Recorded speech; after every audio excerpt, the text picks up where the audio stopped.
Morning student, कैसे आप लोग? अच्छे हैं? चलिए आज हम लोग क्या पढ़ने वाले हैं? आज हम लोग पढ़ने वाले हैं कॉम्प्लेक्स रिएक्शन के बारे में, है ना। कि कॉम्प्लेक्स रिएक्शन का अगर ऑर्डर ऑफ रिएक्शन को अगर लिखना हो, है ना, उसके मैकेनिज्म को डील किया जाए, है ना, वो चीज देखेंगे आज हम लोग। एक्चुअली में एलिमेंट्री रिएक्शन का कोई मैकेनिज्म नहीं होता है, ठीक है ना। वो सिंपल है, सिंगल स्टेप रिएक्शन है, तो उसका कोई मैकेनिज्म नहीं है। तो जो भी मैकेनिज्म प्रपोज किया जाएगा वो मैकेनिज्म किसके लिए एप्लीकेबल होगा डियर? कॉम्प्लेक्स रिएक्शन के लिए, ठीक है। तो हम लोगों ने पिछले क्लासेज में पढ़ लिया था एलिमेंट्री रिएक्शन के केस में, है ना। एक क्वेश्चन और बनाकर चलो था, मेरे को दिखाओ तो। एलिमेंट्री रिएक्शन का एक क्वेश्चन है। क्वेश्चन ये है आपके सामने कि H2 है प्लस I2 है ना, और ये प्रोडक्ट बनता है 2HI बनता है। कहता है कि ए में निकालना है what is the rate law equation, है ना, for above reaction। और दूसरा में करना है what is the order of reaction। तो क्या करोगे जरा देखो तो। आपको क्वेश्चन में ये बोल रहा है क्या कि ये एलिमेंट्री रिएक्शन है या कॉम्प्लेक्स रिएक्शन है। जब ये क्वेश्चन में नहीं बोला जाए ये एलिमेंट्री है कि कॉम्प्लेक्स है, ऐसे सिचुएशन में क्या मानेंगे हम लोग? एलिमेंट्री रिएक्शन मानेंगे। क्लियर है गाइस? तो हम लोगों ने एक ही अगर बात किया तो हमारा एलिमेंट्री रिएक्शन के लिए हम जानते हैं इस रिएक्शन के लिए H2 प्लस I2 के लिए बनता है ये प्रोडक्ट मेरा 2HI। इसको लिख सकते हैं R बराबर K, और कहां पर लिख सकते हैं बोलते हो? H2 का कंसंट्रेशन और कितना बाबू? I2 का कंसंट्रेशन। और इन दोनों का स्टोइकियोमेट्रिक कोएफिशिएंट कितना है बाबा? यहाँ पर भी 1, यहाँ पर भी 1 हो जाएगा। इसका स्टोइकियोमेट्रिक कोएफिशिएंट कितना है? 1। इसका जो स्टोइकियोमेट्रिक कोएफिशिएंट कितना है? 1। तो स्टोइकियोमेट्रिक कोएफिशिएंट ही उसका ऑर्डर ऑफ रिएक्शन हो जाता है उस दैट रिएक्टेंट के केस में, पता है ना। अगर इसका ऑर्डर तो इसका स्टोइकियोमेट्रिक कोएफिशिएंट चल जाएगा इसके कंसंट्रेशन के पावर के फॉर्म में। अगर इसका ऑर्डर ऑफ रिएक्शन बोलेंगे तो इस I2 का स्टोइकियोमेट्रिक कोएफिशिएंट कंसंट्रेशन टर्म के पावर में चल जाएगा, यानी कि ये हो जाएगा आपका रेट लॉ इक्वेशन। कोई दिक्कत नहीं है। और बी में बोलता है ऑर्डर ऑफ रिएक्शन तो कितना हो जाएगा? 1 + 1 = 2। अगर इसी में मैं क्वेश्चन में एक और क्वेश्चन जोड़ दूं यहाँ पर कि इसका मोलिकुलरिटी कितना हो जाएगा, तो आप बोलोगे मोलिकुलरिटी कितना हो जाएगा बाबू? बोलो 1 + 1 कितना? 2। ठीक है, नोट करके लिख लीजिएगा एलिमेंट्री रिएक्शन के क्रम में। नोट करके पहला नोट कर लेना कि जीरो ऑर्डर के जो रिएक्शन हैं वैसे रिएक्शन जो जीरो ऑर्डर रिएक्शन शो करेंगे वो कभी भी एलिमेंट्री नहीं हो सकता है, या यूं कहें कि एलिमेंट्री रिएक्शन कभी भी अपना जीरो ऑर्डर शो नहीं कर सकता है। तो लिख लेंगे कि elementary reaction never show zero order reaction, या यूं बोल सकते हैं कि जीरो ऑर्डर रिएक्शन जो एलिमेंट्री रिएक्शन के द्वारा शो नहीं किया जाएगा। दूसरा नोट करके लेना कि elementary reaction never show fractional order. क्या बाबू? ये आपको फ्रैक्शनल ऑर्डर भी क्या करेगा? ये शो नहीं करेगा। फ्रैक्शनल ऑर्डर को भी क्या करेगा? ये शो नहीं करेगा। नोट कर लो इसको, कोई दिक्कत नहीं है ना। 2 पॉइंट है। चलिए आते हैं हम लोग कॉम्प्लेक्स रिएक्शन के बारे में। जल्दी से नोट कर लीजिए इसको। डन? चलिए लिखेंगे हम लोग, हेडिंग देंगे। पहला हम लोगों ने पढ़ लिया था एलिमेंट्री रिएक्शन, है ना। दूसरा लिखेंगे कॉम्प्लेक्स रिएक्शन।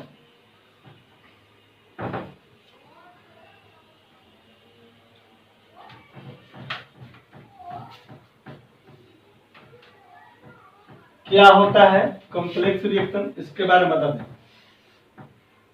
कॉम्प्लेक्स रिएक्शन कहता है कि वैसा रिएक्शन है जो कि सिंगल स्टेप में कंप्लीट नहीं होने वाला है। क्या बाबू?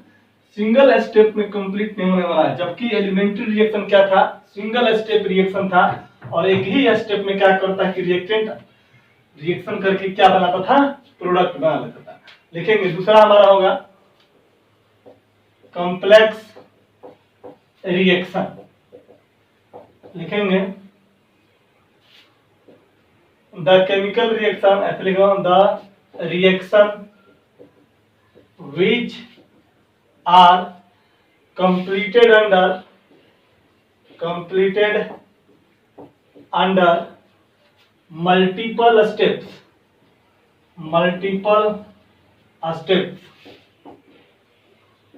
is called complex reaction। बोल सकते हैं यानी कि मल्टीपल स्टेप, यानी कह सकते हैं कि multiple step reaction is complex reaction बोल सकते हैं, कोई दिक्कत नहीं है। इसी को और करके मैंने लिख दिया। कहता है क्या कि कॉम्प्लेक्स रिएक्शन के लिए मैकेनिज्म फॉलो होगा, लिखेंगे the mechanism is proposed for any complex reaction होता है। कहता है क्या कि एक ही रिएक्शन को, जैसे मान लो सपोज, मैं एग्जांपल के तौर पे बता रहा हूं ऐसे समझाने के लिए, है ना। जैसे मान लीजिए सपोज कि ये है अब प्लस बी है और बनता है, मानो कि डी बनता है प्रोडक्ट, समझने वाली बात। ये आपका मेन इक्वेशन हो गया, मेन रिएक्शन हो गया। लेकिन ये रिएक्शन कितने स्टेप में कंप्लीटेड है इसकी मैं बात करूं तो यहाँ पर लिखेंगे स्टेप कितना 1, और कहता है कि ए से पहले क्या बना होगा सी, फिर कहता है कि स्टेप 2 जो है, कहता है क्या कि ए प्लस सी करके क्या बना होगा बाबू आपका, ये आपको बी बना होगा। और स्टेप 3 में कहता है कि फिर जा करके डायरेक्ट बोल दो, ज्यादा नहीं कर रहा हूं, ए प्लस सी से क्या बनता है आपका डी बनता है, इस तरीके से। तो कहने का मेरा मतलब ये है कि ये आपका मेन इक्वेशन है और ये इक्वेशन 2 स्टेप में घटित होता है, एक स्टेप ये और एक स्टेप ये घटित होता है। अब कहता है कि अब कैसे लिखेंगे कॉम्प्लेक्स रिएक्शन का मैकेनिज्म, यानी कि जब कॉम्प्लेक्स रिएक्शन कोई दिया रहेगा और आपको पूछ लेगा कि रेट लो इक्वेशन क्या, ऑर्डर ऑफ रिएक्शन क्या है, तो जो भी स्टेप दिया रहेगा इसमें देखेंगे आप कि कौन सा जो स्टेप है वो स्लो स्टेप है ना, और फास्ट स्टेप है।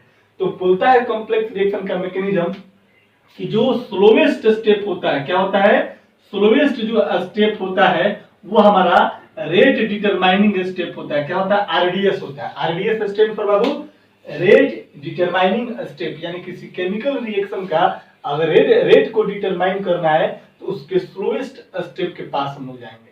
और इस क्वेश्चन में आपको हमेशा लिखा रहेगा, जैसे मान लो स्टेप 1 है तो यहाँ पे लिखा रहेगा स्लो, यहाँ पे लिखा रहेगा फास्ट। तो कहता है कि कोई भी कॉम्प्लेक्स रिएक्शन का जो रेट डिटरमाइनिंग स्टेप होगा वो कौन सा होगा, स्लो स्टेप होगा। और इस स्लो स्टेप के लिए जो रेट ऑफ जो रिएक्शन होगा वो डिपेंड करता है स्लोएस्ट स्टेप के रिएक्टेंट मॉलिक्यूल के कंसंट्रेशन पे। यानी कि अब जो आप आर लिखोगे ये इसके लिए लिखोगे के, और किसके लिए बाबू ए लिखोगे, है ना। और ये जो स्लोएस्ट स्टेप होगा उसी के लिए ऑर्डर ऑफ रिएक्शन भी लिखते हैं, उसी के लिए उसका मॉलिक्यूलिटी भी देखा जाता है। ये माना जाता है कि स्लोएस्ट स्टेप ही क्या होता है, इसका एलिमेंट्री बन जाता है, एलिमेंट्री रिएक्शन बन जाता है, ठीक ना। यानी कि एक कॉम्प्लेक्स रिएक्शन में बहुत सारा एलिमेंट्री रिएक्शन हो सकता है, याद रखना है। तो हम लोग को 2-3 स्टेप में लिखा रहेगा रिएक्शन को, ठीक ना, उसमें से डिसाइड करना कि कौन स्लोएस्ट स्टेप है। सिंपल अगर रहेगा 2 स्टेप में रहेगा तो आइडेंटिफाई करेंगे कि ये स्लोएस्ट स्टेप है, तो इसका जो हमारे पास, जैसे इसका कोफिशिएंट कितना है 1, इसका ऑर्डर ऑफ रिएक्शन 1 हो जाएगा, इसका मॉलिक्यूलिटी कितना हो जाएगा 1 हो जाएगा। रेट तो इक्वेशन लिखेंगे तो r बराबर के एक के पावर कितना कर देंगे 1 कर देंगे।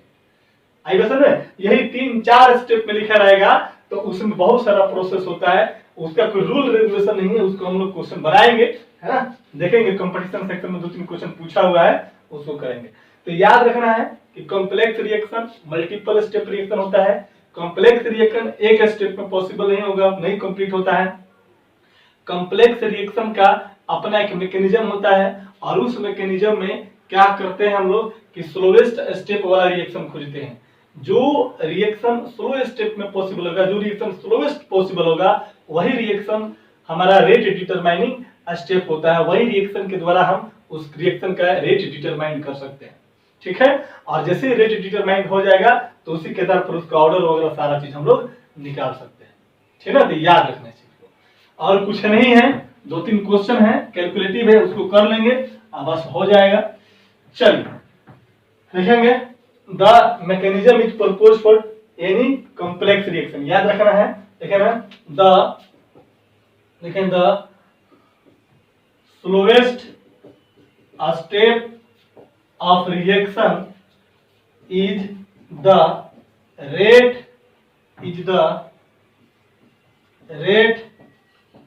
determining स्टेप होता है। क्या होता है? रेट डिटरमाइनिंग स्टेप होता है, ठीक ना। दैट इज कह सकते हैं कि the rate of reaction is depend upon the concentration of reactant molecule of slowest step reaction। चलिए नोट कीजिए इसको जल्दी से, है ना। इसके बाद हम लोग देखते हैं एग्जाम्पल को लेकर के हम लोग चलेंगे, ठीक है ना। जल्दी कीजिए, हो गया, कोई दिक्कत नहीं है।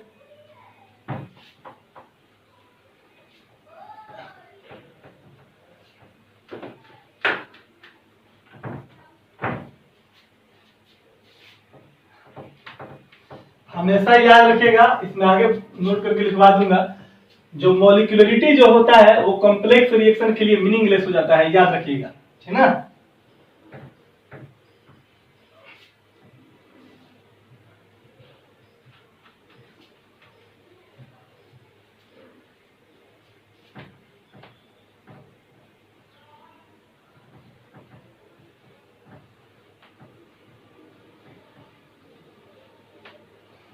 लिखेंगे एग्जाम्पल हो तो यहाँ पर क्वेश्चन की तरफ करते हैं। Example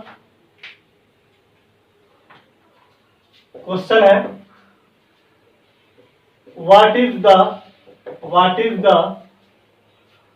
order of reaction for a given reaction, ठीक ना। आपको रिएक्शन दिया हुआ है 2NO2Cl, तो ये बनता है 2NO2 प्लस कितना Cl2। कहता है कि this reaction is completed under 2 step. ये आपको क्वेश्चन में नहीं लिखा रहेगा, ठीक ना, मैं आपको समझाने के लिए लिख रहा हूं। लिखेंगे स्टेप 1 में दिया हुआ है, पहले बोलता है कि NO2Cl से बनता है NO2 प्लस कितना बनता है Cl बनता है। और दूसरा स्टेप में कहता है, स्टेप नंबर 2 में कहता है कि ये बनता है NO2Cl प्लस Cl से ये बनता है आपका NO2 प्लस कितना Cl2। ये होता है स्लो स्टेप और ये होता है क्या बाबू, ये फास्ट होता है। इस तरह से क्वेश्चन का आपका दिया हुआ है और हम लोग को बताना है ना, what is the order of reaction for a given reaction. कौन सा ऑर्डर है? तो सबसे पहला काम हमारा यही रहेगा। देखो ट्रिक भी बता देता हूं मैं, है ना। अगर कोई कॉम्प्लेक्स रिएक्शन 2 स्टेप में कंप्लीटेड है तो उसमें सिंपली डिसाइड करोगे कि स्लो कौन है और फास्ट कौन सा है। तो आपको मालूम चलेगा कि ये जो हमारा स्टेप है स्लो स्टेप है। तो जब ये स्लो स्टेप होगा तो लिखेंगे it is the rate determining step. इसको शॉर्ट में RDS बोलेंगे। क्या बोलेंगे? RDS।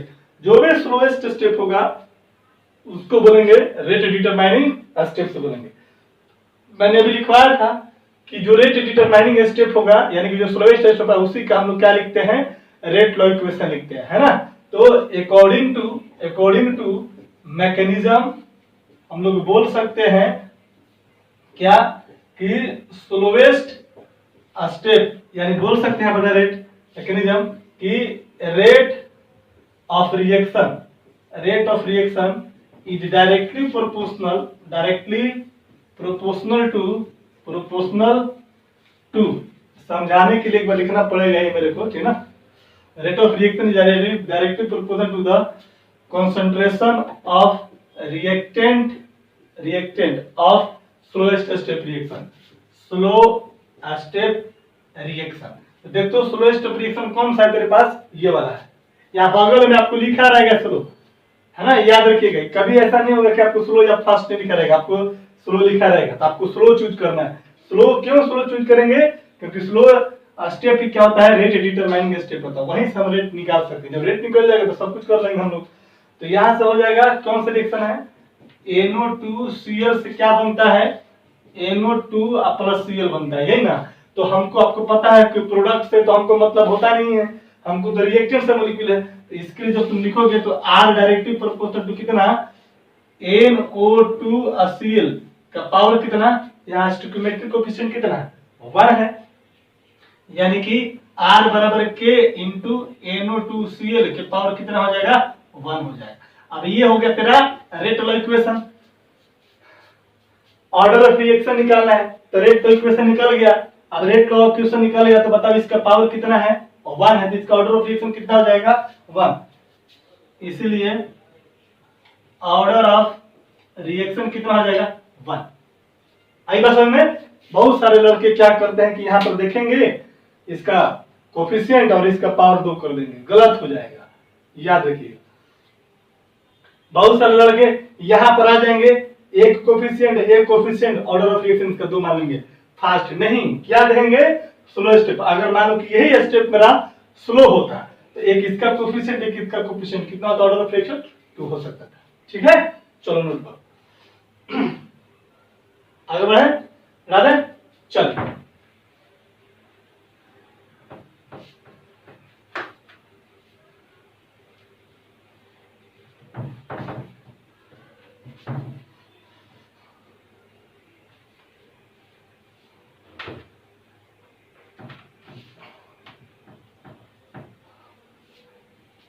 टेस्ट का तैयारी चल रहा है बढ़िया से, बताओ।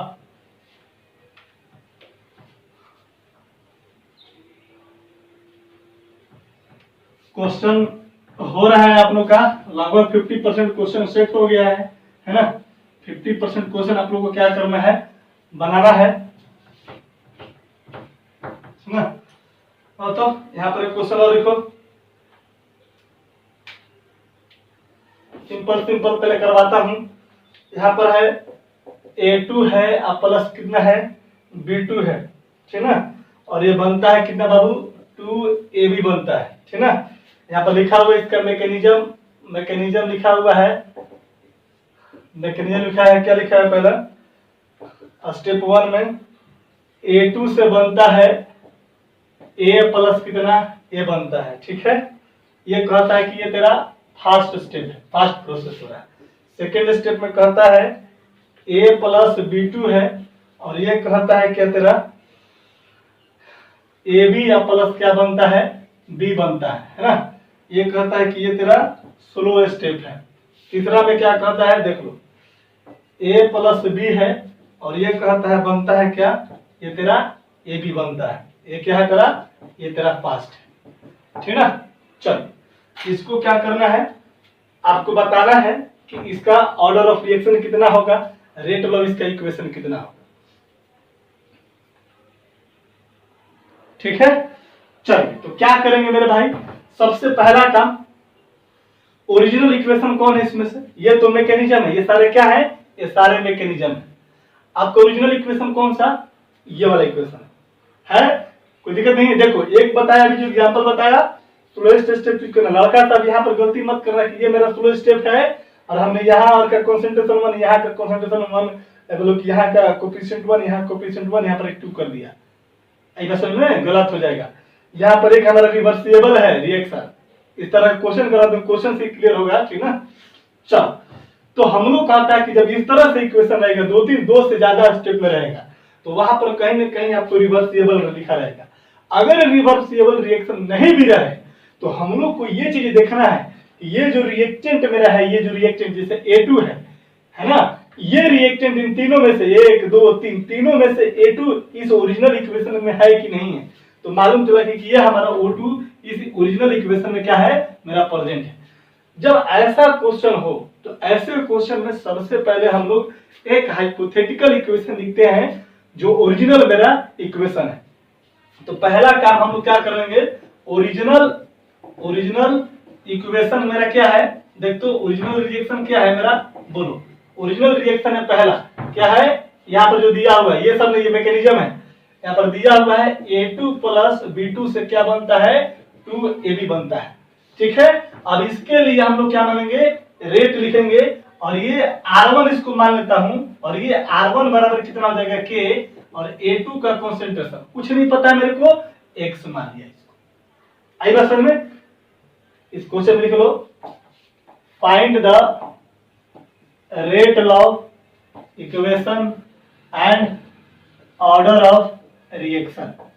ठीक है, तो यहां से ये कर दिया, R1 बराबर K A2 the power X into, और B2 दी पावर कितना हो जाएगा बाबू, यहां पर हमने क्या मान दिया, Y मान दिया। अब इसको तुम क्या मान लो, इक्वेशन नंबर 1 मान लो। देखो ये जो किसी भी रिएक्टेंट के कंसंट्रेशन के जो पावर हम X और Y मानते हैं, ये एक्सपेरिमेंटल है, और इसको एक्सपेरिमेंट की मदद से हम लोग फाइंड आउट करेंगे। बोला था कि ऑर्डर ऑफ रिएक्शन एक प्रकार का एक्सपेरिमेंटल क्वांटिटी है, और इसको हम लोग क्या करते हैं, एक्सपेरिमेंटली फाइंड आउट करते हैं। आगे बात समझ में, तो सेम चीज यहाँ पर यही काम करेंगे। तो हमने मान लिया इस कॉम्प्लेक्स रिएक्शन का बताना है मेरे, समझ में। तो इस कॉम्प्लेक्स रिएक्शन को बताने के लिए सबसे पहले ओरिजिनल इक्वेशन कर दी, याद रखना स्टेप सब कैसे कैसे बता रहा हूं। पहला काम करेंगे कि जो ओरिजिनल इक्वेशन है उसका हम लोग क्या करेंगे, हम लोग लिख देंगे, क्या लिख देंगे बाबू, रेट लॉ इक्वेशन। क्लियर हो गया। अब हम लोग आएंगे now we goes to slow step reaction. Slow step reaction क्या होता है मेरा, RDS होगा, रेट डिटरमाइनिंग स्टेप। अब इन तीनों में से आप चेक करो कि स्लो स्टेप रिएक्शन कौन है। ये क्या लिखा हुआ है, फास्ट, ये क्या लिखो फास्ट, यानी कि ये क्या है मेरा स्लो है। इसके लिए अगर तुम लिखोगे तो क्या है रिएक्शन, जरा देख तो बाबू, A प्लस B2 है, और ये क्या बनता है बाबू, AB या प्लस क्या बनता है B। तो हमको प्रोडक्ट से मतलब तो है नहीं, हम जानते हैं कि क्या होता है, बताओ तो। देखो इसके बाद हम जानते हैं कि रेट लॉ इक्वेशन जो होता है, हमने इसको बोल दिया R2, और किस पर डिपेंड करेगा भाई, स्लो स्टेप रिएक्शन में इन्वॉल्व रिएक्टेंट मॉलिक्यूल के कंसंट्रेशन पे डिपेंड करेगा रेट लॉ इक्वेशन या रेट ऑफ रिएक्शन। तो यहाँ पर R2 बराबर K मान लिया है ना, और K मानने के बाद हमने क्या किया, यहाँ पर क्या है, A के पावर, यहाँ पर कितना मानेंगे, तो A के पावर बोलो कितना मानेगा, यहाँ पर X और Y मानने की जरूरत नहीं है। ठीक है, यहाँ पर जो हमारा स्लोएस्ट स्टेप है, जो हमारा कोफिशिएंट है वहां A टू दी पावर 1, और B टू दी पावर भी कितना हो जाएगा आपका, B टू दी पावर भी कितना हो जाएगा, यहाँ पर कितना हो जाएगा 1 हो जाएगा, कोई दिक्कत नहीं। इसको इक्वेशन नंबर कितना मान लेगा, तुम मान लेगा। अब इतना करने के बाद अब हम क्या करने वाले हैं, देखो तो हम लोग का टारगेट क्या है, इसके जैसा इक्वेशन को लाना, इसके फॉर्म में लाना। जैसे इसके फॉर्म में आ जाएगा, जैसे इसका हम लोगों ने लिखा है, इसका पावर x और इसका पावर y, हमने 2-3 इक्वेशन को मिला करके हम लोग उस तरीके से फॉर्म में मिलाएंगे जिसकी वजह से इसके फॉर्म में आ जाएगा। और जब दोनों इक्वेशन A2 B2 के फॉर्म में आएगा तो उनका पावर को कंपैरिजन कर लेंगे और x और y का वैल्यू निकाल, है ना। अब जरा देखो इतना काम कर लिया मैंने, कोई दिक्कत नहीं। अब तो इस इक्वेशन में B2 है, और यहां से मैंने रेट लिखा था, एक तो B2 टर्म आ गया मेरा, कोई दिक्कत नहीं है। क्लियर। अब हमारा A2 कैसे निकलेगा, अब इन तीनों इक्वेशन में तुम चेक करो कि कहीं पर भी A2 का इक्वेशन है क्या। तुम बोलोगे सर यहाँ पर A2 है मेरा, है तो यहाँ पर। अब इसके लिए नाउ एकदम स्टेप बाय स्टेप जैसे बना रहा हूं वैसे ही करना है, ठीक ना। और ये लेंदी प्रोसेस, इसके लिए कोई ट्रिक टेक्निक नहीं है, ठीक ना। नाउ हम क्या करेंगे कि now we goes to a step first, चाहे स्लो हो चाहे फास्ट हो, रिवर्सिबल हो चाहे इरिवर्सिबल हो, उसको हम लोग नहीं लेकर के चलेंगे, ठीक ना। मानेंगे कि हमारा एक रिएक्शन है तो स्टेप कितना बाबू, फर्स्ट के लिए स्टेप फर्स्ट में जो रिएक्शन दिया हुआ है A2 से ये बनता है कितना, A प्लस क्या बनता है, A बनता है। अब यहाँ पर एक चीज है, ये साइन है रिवर्सिबल का, और रिवर्सिबल का जब साइन होगा तब उसको बोलते हैं इक्विलिब्रियम रिएक्शन, इक्विलिब्रियम शो करता है। तो आप स्टार दे करके साइड में लिख लेना कहीं पर, इक्विलिब्रियम मैंने आपको 11th में नहीं पढ़ा था, है ना। इसका इक्विलिब्रियम कांस्टेंट जो लिखा जाता है, तो उस इक्विलिब्रियम कांस्टेंट को के और इक्विलिब्रियम कर दिया मैंने। और इसको लिखने का तरीका होता है कि कोई भी रिएक्शन है तो पहले प्रोडक्ट का कॉन्सेंट्रेशन और बटा में रिएक्टेंट का कॉन्सेंट्रेशन लिखा जाता है। यानी के इक्विलिब्रियम जो होगा, तो यहाँ पर पहले एग्जांपल देकर मैं समझा देता हूं तो लोगों को। देखो इक्विलिब्रियम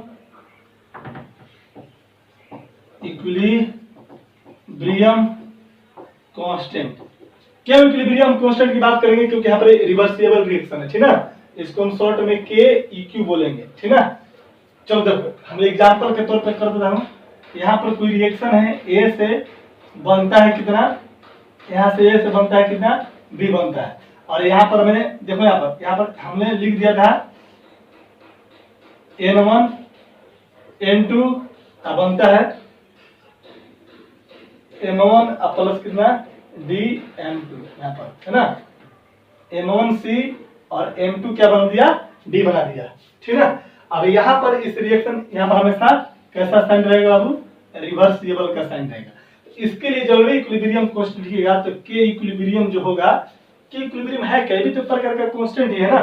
तो कहता है कि पहले प्रोडक्ट का कॉन्सेंट्रेशन, अब प्रोडक्ट के कॉन्सेंट्रेशन में क्या होता है कि जो स्टोइकियोमेट्रिक कोफिशिएंट होगा, जब भी आप इक्विलिब्रियम कांस्टेंट लिखोगे तो जो भी हमारा स्टोइकियोमेट्रिक कोफिशिएंट होगा उसके पावर में चला जाता है। तो पहले प्रोडक्ट का, फिर किसका, रिएक्टेंट का।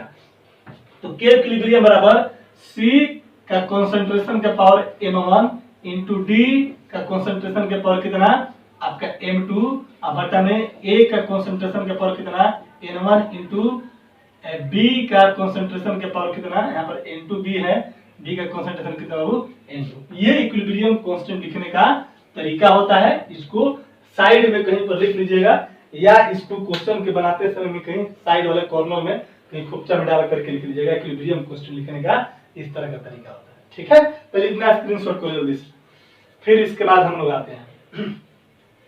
हो गया, कोई दिक्कत नहीं है। चलो देखो अब हम इधर से मिटा सकते हैं, है ना।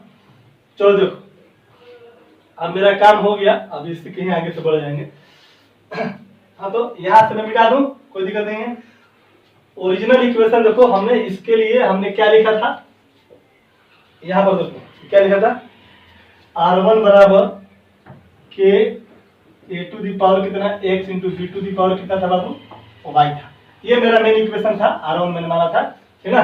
और R2 मेरा यहाँ पर था, है ना। हम इधर का मिटाता हूँ, कोई दिक्कत नहीं है। चलो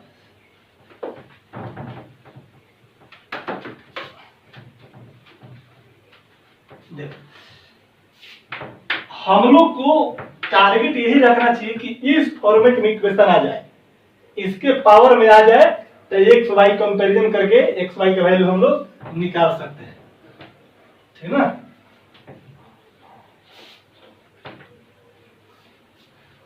देख तो क्या कर सकते हैं बताओ। अब हम लोग इस इक्वेशन के लिए लिख सकते हैं के इक्विलिब्रियम का वैल्यू। देख तो के इक्विलिब्रियम फॉर A2 से बनता है कितना बाबू, बोल दो। अच्छा स्क्रीनशॉट कर लिया ना, इसको मिटा देता हूं, कोई दिक्कत नहीं है। चलो तो यहीं पर मैं लिख देता हूं। देख तो यहां से अगर बात करूंगा के इक्विलिब्रियम लिखने के लिए, तो प्रोडक्ट का कॉन्सेंट्रेशन A है इंटू A है, अब बटा में रिएक्टेंट का कॉन्सेंट्रेशन कितना हो जाएगा A2। अच्छा तो सबका कोफिशिएंट 1 है, तो यहाँ पर पावर 1 1 लिख सकते हो। और आप बहुत ज्यादा समझदार हैं तो लिखने की जरूरत भी नहीं है, आप समझ जाएंगे कि यहाँ पर क्या है, कुछ नहीं तो क्या है 1 है। अब देख तो हम लोग को क्या चाहिए बाबू, इसको सॉल्व करेगा। देख तो के इक्विलिब्रियम बराबर A इंटू ए कितना हो जाएगा, A का स्क्वायर लिख सकते हैं, कोई दिक्कत नहीं है। अब बटा में कितना A2 लिख सकते हैं, हो जाएगा।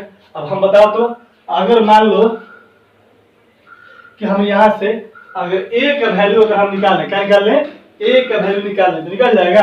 कैसे निकल जाएगा, देख तो के इक्विलिब्रियम इंटू A2 का कॉन्सेंट्रेशन बराबर कितना A स्क्वायर हो जाएगा। इसलिए A बराबर कितना हो जाएगा, के इक्विलिब्रियम इंटू कितना A2 हो जाएगा और सबके पावर क्या हो जाएगा, सब में क्या चलेगा, रूट चला जाएगा, कोई दिक्कत नहीं है। इसको और तुम सॉल्व करेगा तो A बराबर तुम लिख सकते हैं, देखो K इक्विलिब्रियम, इसको लिख सकते हैं K इक्विलिब्रियम का पावर हाफ लिख सकते हैं इंटू A2 का भी पावर कितना लिख सकते हैं, हाफ लिख सकते हैं, कोई दिक्कत नहीं है। अब जरा देख तो इसका A का कॉन्सेंट्रेशन इसमें आ गया, अब इसमें तुम्हारा क्या शामिल है, A2 शामिल है और B2 कहाँ शामिल है, देखो इक्वेशन नंबर 2 में B2 भी तेरा शामिल है। यानी कि अगर हम इस A की जगह पर इतना वैल्यू पुट कर देंगे तो A2 का पावर भी हाफ, B2 का पावर हाफ। अब इस इक्वेशन को कंपैरिजन कर देंगे किससे, इससे, तो x y का वैल्यू निकल जाएगा। आई बस नाउ कहेंगे, नाउ इसके बाद लिखिएगा, now put the value of क्या बाबू, A इन इक्वेशन किसमें, इक्वेशन सेकंड में, इक्वेशन किसमें, सेकंड में, इक्वेशन सेकंड में मैंने लिख दिया। तो देख तो हमारा क्या हो जाएगा, R2 बराबर बोलते यहाँ पर क्या लिख देंगे, K इंटू यहाँ पर क्या है बाबू, K हो गया। अब A की जगह पर क्या भरेंगे, यहाँ पर K इक्विलिब्रियम के पावर हाफ इंटू A2 के पावर कितना, हाफ, और यहाँ पर ऑलरेडी क्या हो जाएगा, B2 हो जाएगा, B2 के पावर कितना, 1 यहाँ पर है, कोई दिक्कत नहीं है। अब जरा तुम देख तो K इक्विलिब्रियम, ये रेट कांस्टेंट, और भी क्या है, रेट कांस्टेंट एक प्रकार की इक्विलिब्रियम कांस्टेंट है, तो कांस्टेंट और कांस्टेंट क्या हो जाएगा, कांस्टेंट हो जाएगा। अरे भाई इसका पावर हाफ है, कुछ भी उससे कोई फर्क पड़ने वाला है नहीं, ये कांस्टेंट टर्म है। तो इस कांस्टेंट टर्म को हमने K डैश मान लिया, या इस तरह से कुछ अपना स्टाइल में कुछ भी मान लो, है ना, क्या मान लिया इसको, K डैश। यानी कि अब तुम R2 बराबर K डैश लिख सकता है इतना के बदले में, और A2 दी पावर कितना, हाफ इंटू B2 दी पावर कितना, यहाँ पर 1, और इस इक्वेशन को तुम क्या मान लो, इक्वेशन नंबर 3 मान।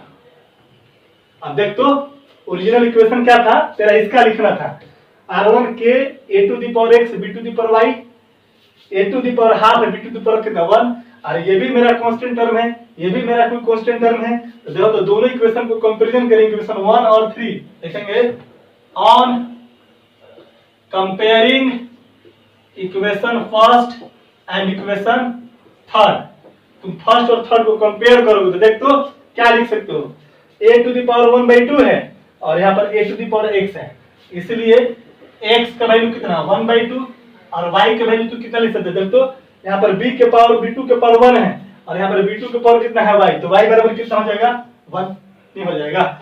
इसलिए रेट लॉ इक्वेशन कितना हो जाएगा, इसके अनुसार R1 के अनुसार कितना बाबू, K1 के A टू द पावर कितना x का वैल्यू निकाले 1/2 और B2 का वैल्यू कितना निकाले 1।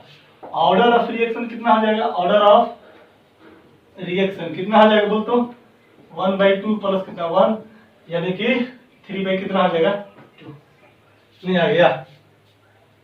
तो इस तरह से बनाना पड़ेगा आपको, एक बार फिर से मैं क्लियर कर देना चाहता हूं, समझ लो बात को। करना क्या है, जो मेन इक्वेशन दिया रहेगा उस मेन इक्वेशन का सबसे पहला काम तुम रेट लॉ इक्वेशन लिख लो। सुनो बात को ध्यान से, मेन इक्वेशन का जो क्वेश्चन में दिया हुआ है उसको लिख लो, हो गया। इसके बाद मैकेनिज्म जो दिया रहेगा फर्स्ट सेकंड थर्ड, उसमें जाओ स्लोएस्ट स्टेप के पास और स्लोएस्ट स्टेप का रेट लॉ इक्वेशन लिख दो। इसको मान लो इक्वेशन नंबर 1, उसको मान लो इक्वेशन नंबर 1 और 2 मान लो। उसमें देखना कि दोनों में से किसी एक का दिया हुआ है कि नहीं, इस प्रोडक्ट्स का मतलब नहीं है मेरे, इनसे मतलब है। फिर उसके बाद देखेंगे कि बाकी तीनों इक्वेशन एक जो बना लेंगे स्लोएस्ट स्टेप का, तो उसमें से तुमको एक टर्म मिल जाए, ये मिल जाए चाहे ये मिल जाए। फिर दूसरे में देखेंगे कि आप कौन सा इक्वेशन उसमें चूज करें ताकि हम इसका कंपोनेंट मिल जाए, जो दिखाई देगा उसके लिए दो। अगर ये रिवर्सिबल रिएक्शन है तो रिवर्सिबल का इक्विलिब्रियम कांस्टेंट लिखेंगे, अगर रिवर्सिबल नहीं है नॉर्मल है तो उसके लिए नॉर्मल इक्वेशन लिख देंगे। और लिखने के बाद क्या करेंगे कि स्लोएस्ट स्टेप से कंपैरिजन करके, यानी ये जो मेरा स्लोएस्ट स्टेप है उसके साथ A2 B2 को फॉर्म में मिला देंगे जैसे मैंने लाया, और तब जाके इस इक्वेशन को इस इक्वेशन से क्या कर देंगे, कंपैरिजन कर देंगे, x और y का वैल्यू निकल जाएगा, ऑर्डर ऑफ रिएक्शन निकल जाएगा, रेट लॉ इक्वेशन निकल जाएगा। नोट करो, नोट करो। एक क्वेश्चन और बनाते हैं, तब जाकर ही दिमाग का बत्ती जो है शांत होगा, है ना। देखते हैं जल्दी करो। हो गया, आगे बढ़े। चलो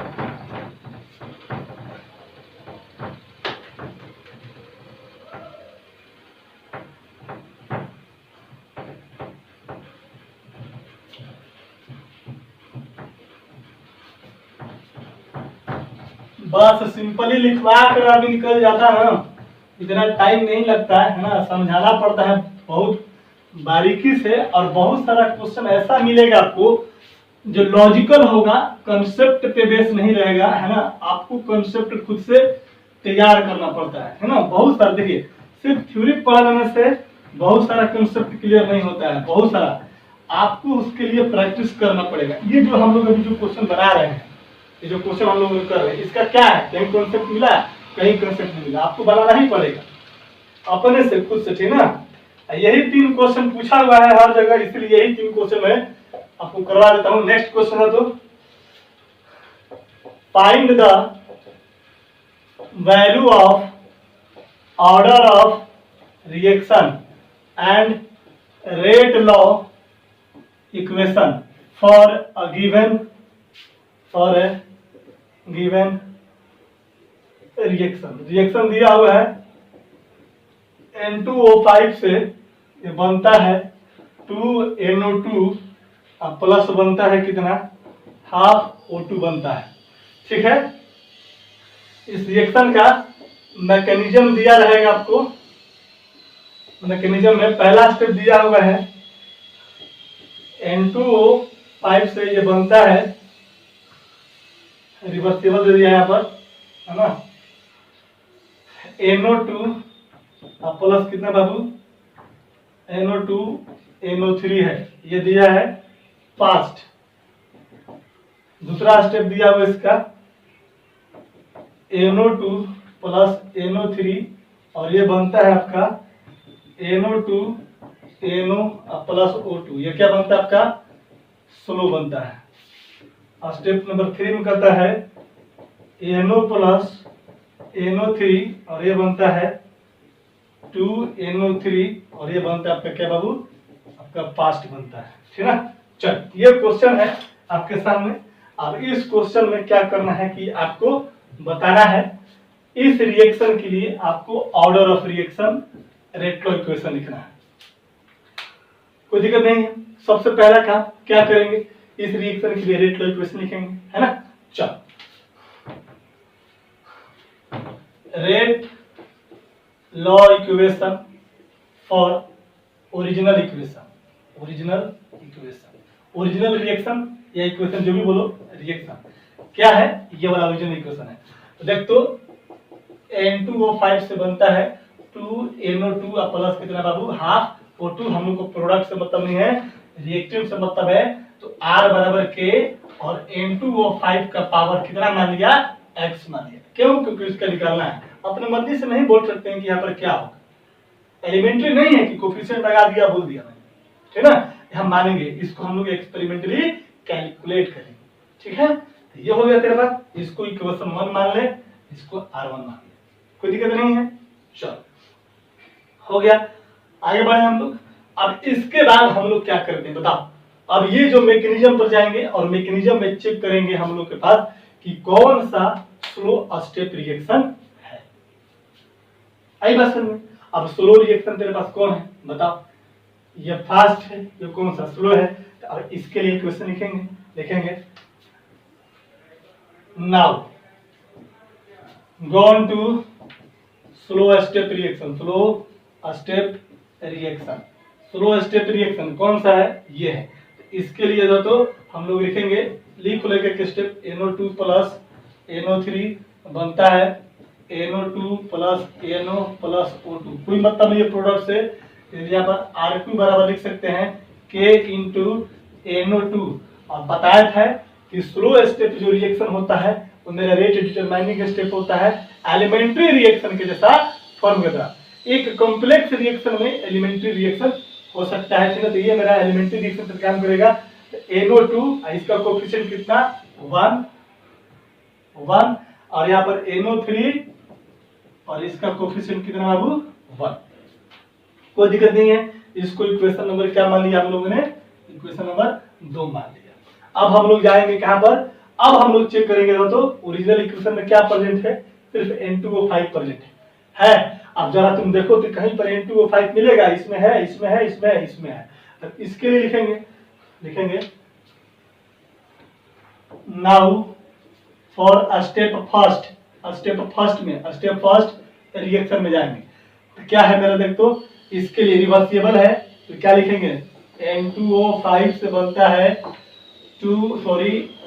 NO2 प्लस क्या बनता है बाबू, NO3 बनता है। ठीक है, अब इसके लिए तुम K इक्विलिब्रियम लिखोगे, कितना आ जाएगा बोल तो, NO2 का कॉन्सेंट्रेशन इंटू NO3 का कॉन्सेंट्रेशन बटा में N2O5 का कॉन्सेंट्रेशन, बोल सकते हैं क्या। रिवर्सिबल रिएक्शन के लिए K इक्विलिब्रियम कैसे लिखते हैं हम लोग, प्रोडक्ट का कॉन्सेंट्रेशन का गुणनफल बटे में रिएक्टेंट के कॉन्सेंट्रेशन लिखते हैं। तो हो गया। अब देख तो तुमको हम लोग को किसके बारे में निकालना है, देख तो NO2 NO3 है यहाँ पर, यहाँ से NO2 NO3 का वैल्यू निकल जाएगा। यहाँ पर तुम क्या लिखेंगे बोलते बाबू, NO2 का कॉन्सेंट्रेशन इंटू NO3 का कॉन्सेंट्रेशन बराबर K इक्विलिब्रियम इंटू कितना, N2O5 का कॉन्सेंट्रेशन लिख सकते हैं। कोई प्रॉब्लम नहीं है। हो गया यहाँ पर। अब तुम क्या करेगा, यहाँ से तुम K इक्विलिब्रियम इंटू NO2 का, यानी कि यहाँ पर इस इक्वेशन में देखो, यहाँ पर किसमें, इस इक्वेशन में NO2, अच्छा यहाँ पर कितना बराबर है इसका लिखेंगे हम लोग, कोई भी इसका हमारा कितना है बाबू, इसका कॉन्सेंट्रेशन कितना है, इसका पावर कितना 1, यहाँ पर कितना है 1 1 है, ठीक ना। इक्विलिब्रियम जब भी लिखते हैं, इक्विलिब्रियम कांस्टेंट का जब एक्सप्रेशन, तो प्रोडक्ट का कॉन्सेंट्रेशन और उसके स्टोइकियोमेट्रिक कोएफिशिएंट को क्या लिखते हैं, इसके पावर में, है ना। आप नहीं भी लिख सकते, 1 1 है तो नहीं भी लिख सकते हैं, कोई दिक्कत नहीं है, तो ये हो जाएगा, कोई दिक्कत नहीं है। आपको समझाने के लिए पर मैं लिख दे रहा हूँ। अब तुम क्या करो कि यहाँ पर ना तो NO2 और NO3 का वैल्यू इस इक्वेशन में पुट कर सकते हैं। आई बात में लिखेंगे यहाँ पर, put the value of NO2 NO3 in equation second में पुट करो तो देख तो R2 इक्वल टू कितना हो जाएगा K, और NO2 इंटू NO3 का कितना हो जाएगा K इक्विलिब्रियम N2O5, और ये वैल्यू कितना हो जाएगा बाबू, तो यहाँ पर 1 हो जाएगा। अब इस इक्वेशन को हमने कितना माना था, 2 माना था ना। चलो इक्वेशन कितना हो गया तेरा, 2 ही है ना, इसी में वैल्यू पुट किया था। अब तुम क्या कर रहा, तो अब ये वाला वैल्यू और ये वाला वैल्यू कहाँ चला गया, इसके लिए अब कंपैरिजन कर सकते हैं। आप इक्वेशन 1 को इक्वेशन 2 के साथ क्या कर दो, कंपैरिजन कर दो। ये वाला इक्वेशन 2 नहीं है, बल्कि यहाँ पर ज्यादा दिक्कत है, तो यहाँ पर इक्वेशन इसको थर्ड मान लो, कोई दिक्कत नहीं है, है ना। ऐसे कोई फर्क नहीं पड़ेगा, R2 इक्वेशन सेकंड ही मानो, कोई दिक्कत नहीं है। तो यहाँ पर लिख देंगे, इतना स्क्रीनशॉट लो जल्दी से, ले लो तो हो गया। माय गॉड, जल्दी करो, हो गया। चलिए हटा दो, लिखेंगे ऑन कंपैरिजन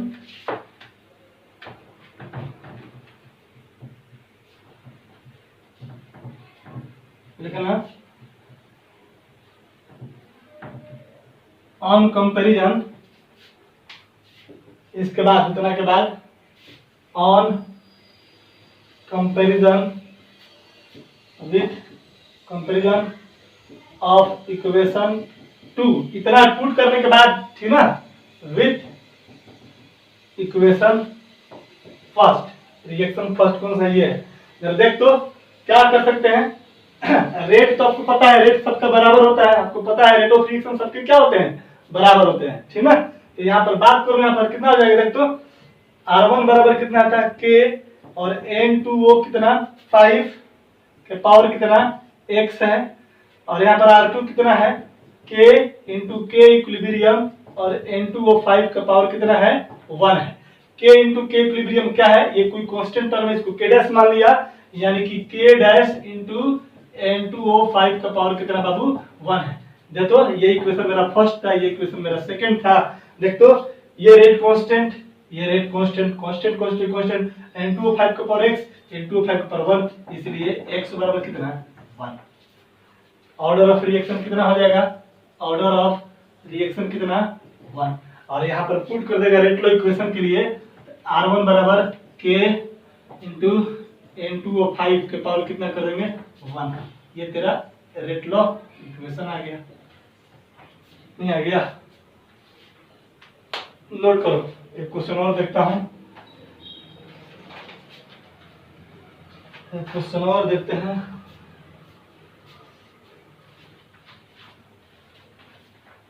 बनाइएगा आप लोग, ये आपको घर से बना करके लाना है। कहाँ चला गया? चलो देखते हैं आप लोग बनाते हो कि नहीं। बता दें,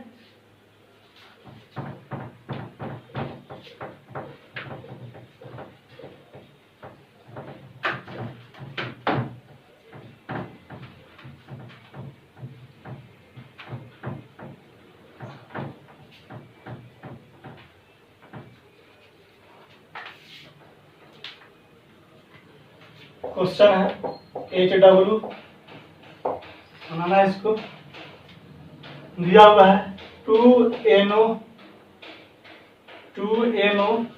और प्लस 2H2 है, और बनता है N2 और प्लस 2H2 है ना।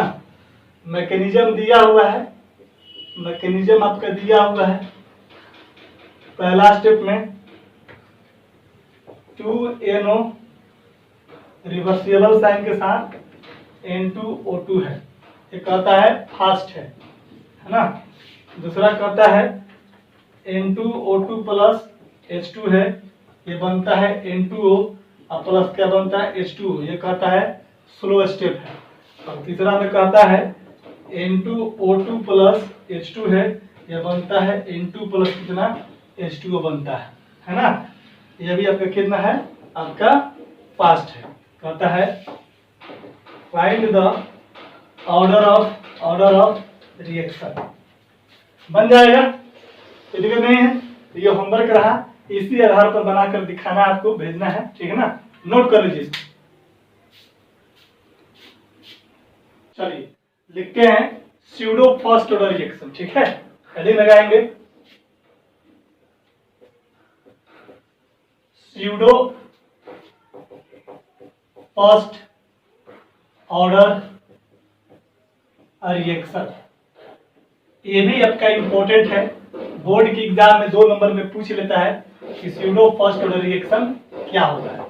देखो, वैसा रिएक्शन जिसकी मॉलिक्यूलरिटी 1 से ज्यादा, समझिए बात को, जिसकी मॉलिक्यूलरिटी 1 से ज्यादा हो और ऑर्डर ऑफ रिएक्शन क्या हो, ऑलवेज 1 हो, तो उसको हम लोग बोलते हैं क्या, pseudo first order reaction.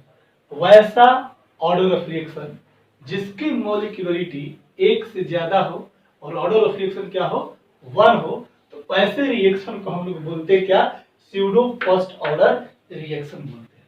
Clear है, कोई दिक्कत नहीं, लिख लेते हैं यहाँ पर। द रिएक्शन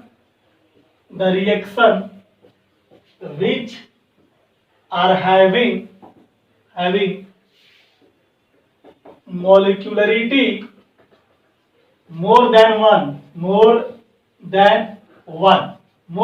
का मतलब ग्रेटर देन कितना हो जाएगा, 1 हो जाएगा, मोर देन 1 है ना। लिखने की जरूरत नहीं, यहाँ पर समझ में आ जाएगा। More than 1 and order of reaction is कितना, equal to 1,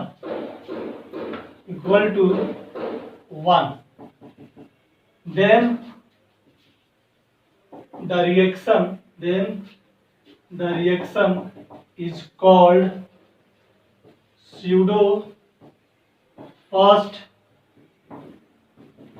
order रिएक्शन। आगे बात समझना है, क्या बोलेंगे उसको, स्यूडो फर्स्ट ऑर्डर रिएक्शन, ठीक है। एग्जांपल देखो, एग्जांपल से समझ में आएगा। एग्जांपल देखिए, एग्जांपल में कहता है, पहला इसका एग्जांपल ले लो, हाइड्रोलाइसिस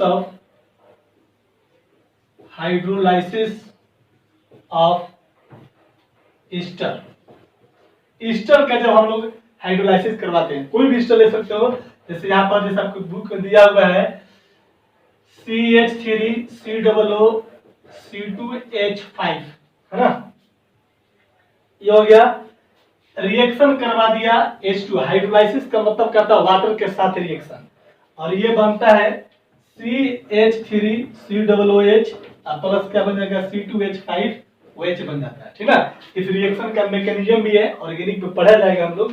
तो देखो यहाँ पर जो ये किसके प्रेजेंट होगा, एसिडिक मीडियम होगा, H प्लस के प्रेजेंट होगा। H प्लस उसको बोलते हैं जो मतलब कि वैसा कंपाउंड जो H प्लस को डोनेट कर दे। कहीं कहीं H2SO4 लिखा रहेगा, HCl लिखा रहेगा, मतलब वहां से H प्लस को बाहर निकाला गया है, ठीक है ना।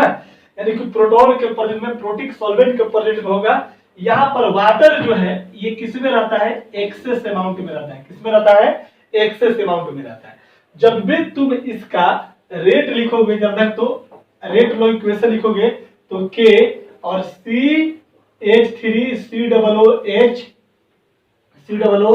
C2H5 यही लिखोगे, और इसका कोफिशिएंट कितना है, कुछ भी नहीं है, तो क्या मानेंगे इसका मॉलिक्यूलर एलिमेंट्री रिएक्शन। तो यहाँ पर कितना है, इसका 1 है, और वाटर का कितना बाबू यहाँ पर 0। कल मैंने लिखवाया था कि कोई रिएक्शन में रिएक्टेंट का कोई भी component, one of the reactant जब एक्सेस अमाउंट में रहता है, देखो यहाँ पर अगर एक्सेस नहीं भी क्वेश्चन में लिखा रहेगा तो ये मानना है कि वाटर जनरली किस में रहता है, एक्सेस अमाउंट में रहता है, ठीक ना। तो एक्सेस जब रहेगा तो इसके रिस्पेक्ट में इसका ऑर्डर ऑफ रिएक्शन कितना, 0। आगे बात समझ में। हम लोग अगर हम बात करेंगे, ये हो गया आपका rate law equation of pseudo first order reaction के लिए, ठीक है, इस इक्वेशन के अनुसार। अब जरा तुमसे मैं पूछूं कि बताओ तो ऑर्डर ऑफ रिएक्शन कितना होगा, ऑर्डर ऑफ रिएक्शन कितना होगा, तो तुम क्या बोलोगे 1 प्लस 0, 1 प्लस 0 बराबर कितना 1। अगर मैं बोलूं कि इसका मॉलिक्यूलरिटी कितना हो जाएगा, तो तुम क्या बोलोगे, मॉलिक्यूलरिटी का मतलब होता है कि total numbers of reactant species participate in a chemical reaction which show effective collision and get converted into product. देखो कितना है, एक मॉलिक्यूल ये है और एक मॉलिक्यूल है, टोटल नंबर्स ऑफ मॉलिक्यूल कितना 1 प्लस 1 कितना 2। अब यहाँ पर बात आती है कि सर इसका नाम स्यूडो कहीं पड़ा। स्यूडो का मतलब होता है झूठा, यानी कि आप रिएक्शन को देखने के बाद अगर कोई बंदा बोल दे कि ये आपका ऐसे दे देगा हाइड्रोलाइसिस ऑफ ईस्टर, बोल देगा कि ये आपका एलिमेंट्री रिएक्शन है, और बोलेगा कि बताइए इसका रेट लॉ इक्वेशन आप लिखियो। तो rate law equation elementary reaction अगर तुम बोलोगे कि इसका कोफिशिएंट 1 है, तो सर इसके कंसंट्रेशन का पावर 1 प्लस इसके कंसंट्रेशन इनटू इनके कंसंट्रेशन का पावर 1, और 1 और जोड़ दें तो ऑर्डर ऑफ रिएक्शन कितना हो जाना चाहिए, 2 हो जाना चाहिए। देखने से लगेगा कि इसका ऑर्डर ऑफ रिएक्शन 2 है, बट इसका ऑर्डर ऑफ रिएक्शन कितने के बराबर बाबू, 1 के बराबर। आगे बस में, और मॉलिक्यूलरिटी कितना 2 हो जाएगा। तो हमने अभी रिएक्शन पढ़ा कि the reaction which are having the molecularity more than कितना 1 and order of reaction is equal to कितना बाबू 1, यानी मोलिकुलरिटी 1 से ज्यादा होगा लेकिन ऑर्डर ऑफ रिएक्शन क्या होगा 1 होगा। उसी रिएक्शन को बोलते हैं pseudo first order reaction. First order समझ गया, स्यूडो मतलब कि झूठा फर्स्ट ऑर्डर रिएक्शन है, मतलब फॉल्स है फर्स्ट ऑर्डर रिएक्शन। देखने से तो लगता है भाई 1 1 कितना 2 सेकंड ऑर्डर का रिएक्शन, लेकिन होता कितना है रियल में ये फर्स्ट होता है। इसीलिए इसको देखने से लगेगा 2 लेकिन कैलकुलेशन करेंगे तो कितना होगा फर्स्ट, इसीलिए इसको बोला गया स्यूडो फर्स्ट ऑर्डर रिएक्शन। तो ओवरऑल आपको बस याद रखना है यही कि अगर कोई बंदा बोल दे कि स्यूडो फर्स्ट ऑर्डर रिएक्शन अगर है तो इसका ऑर्डर कितना हो जाएगा 1 और मोलिकुलरिटी कितना हो जाएगा, इसको बोलो कितना हो जाएगा, मोलिकुलरिटी कितना हो जाएगा 2। 2 क्या 1 से ज्यादा होगा, लेकिन इस इक्वेशन के अनुसार मैंने देखा तो ये चीज है, याद रहेगा, कोई दिक्कत नहीं। दूसरा एग्जांपल देख लो, इन्वर्सन ऑफ कैन शुगर देख लो, जल्दी नोट करो इसको फटाफट, हो गया। दूसरा एग्जांपल देख लो,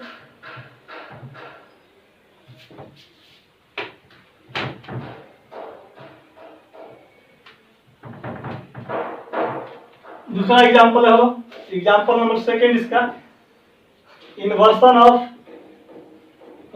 ऑफ कैन शुगर।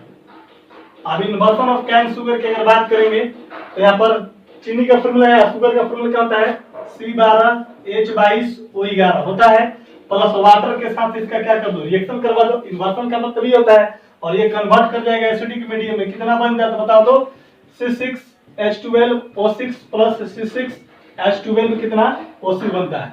एक बनता है ग्लूकोज, दूसरा क्या बनता है, फ्रुक्टोज बनता है। तो इसके लिए तुम लिखोगे तो K और C12H22O11 पावर कंसंट्रेशन कितना है, कोएफिशिएंट कितना 1, और यहाँ पर वाटर क्या है, एक्सेस में, क्या बाबू, एक्सेस में, तो यहाँ पर H2O का पावर कितना हो जाएगा 0।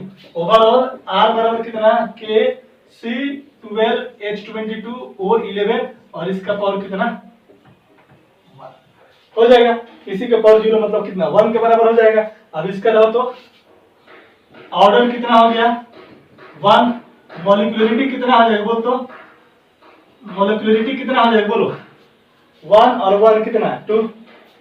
जाओ तो ऑर्डर ऑफ रिएक्शन कितने के बराबर हो जाए, 1 के बराबर हो जाए, और मॉलिक्यूलरिटी कितने के बराबर हो जाएगा, मोर देन 1 हो जाए, तो उसको ऑर्डर ऑफ रिएक्शन क्या बोलते हैं, स्यूडो फर्स्ट ऑर्डर रिएक्शन बोलते हैं। नोट कीजिए फटाफट, हो गया, कोई दिक्कत नहीं है। चलिए मिटा दें, जल्दी करो मेरे भाई। चल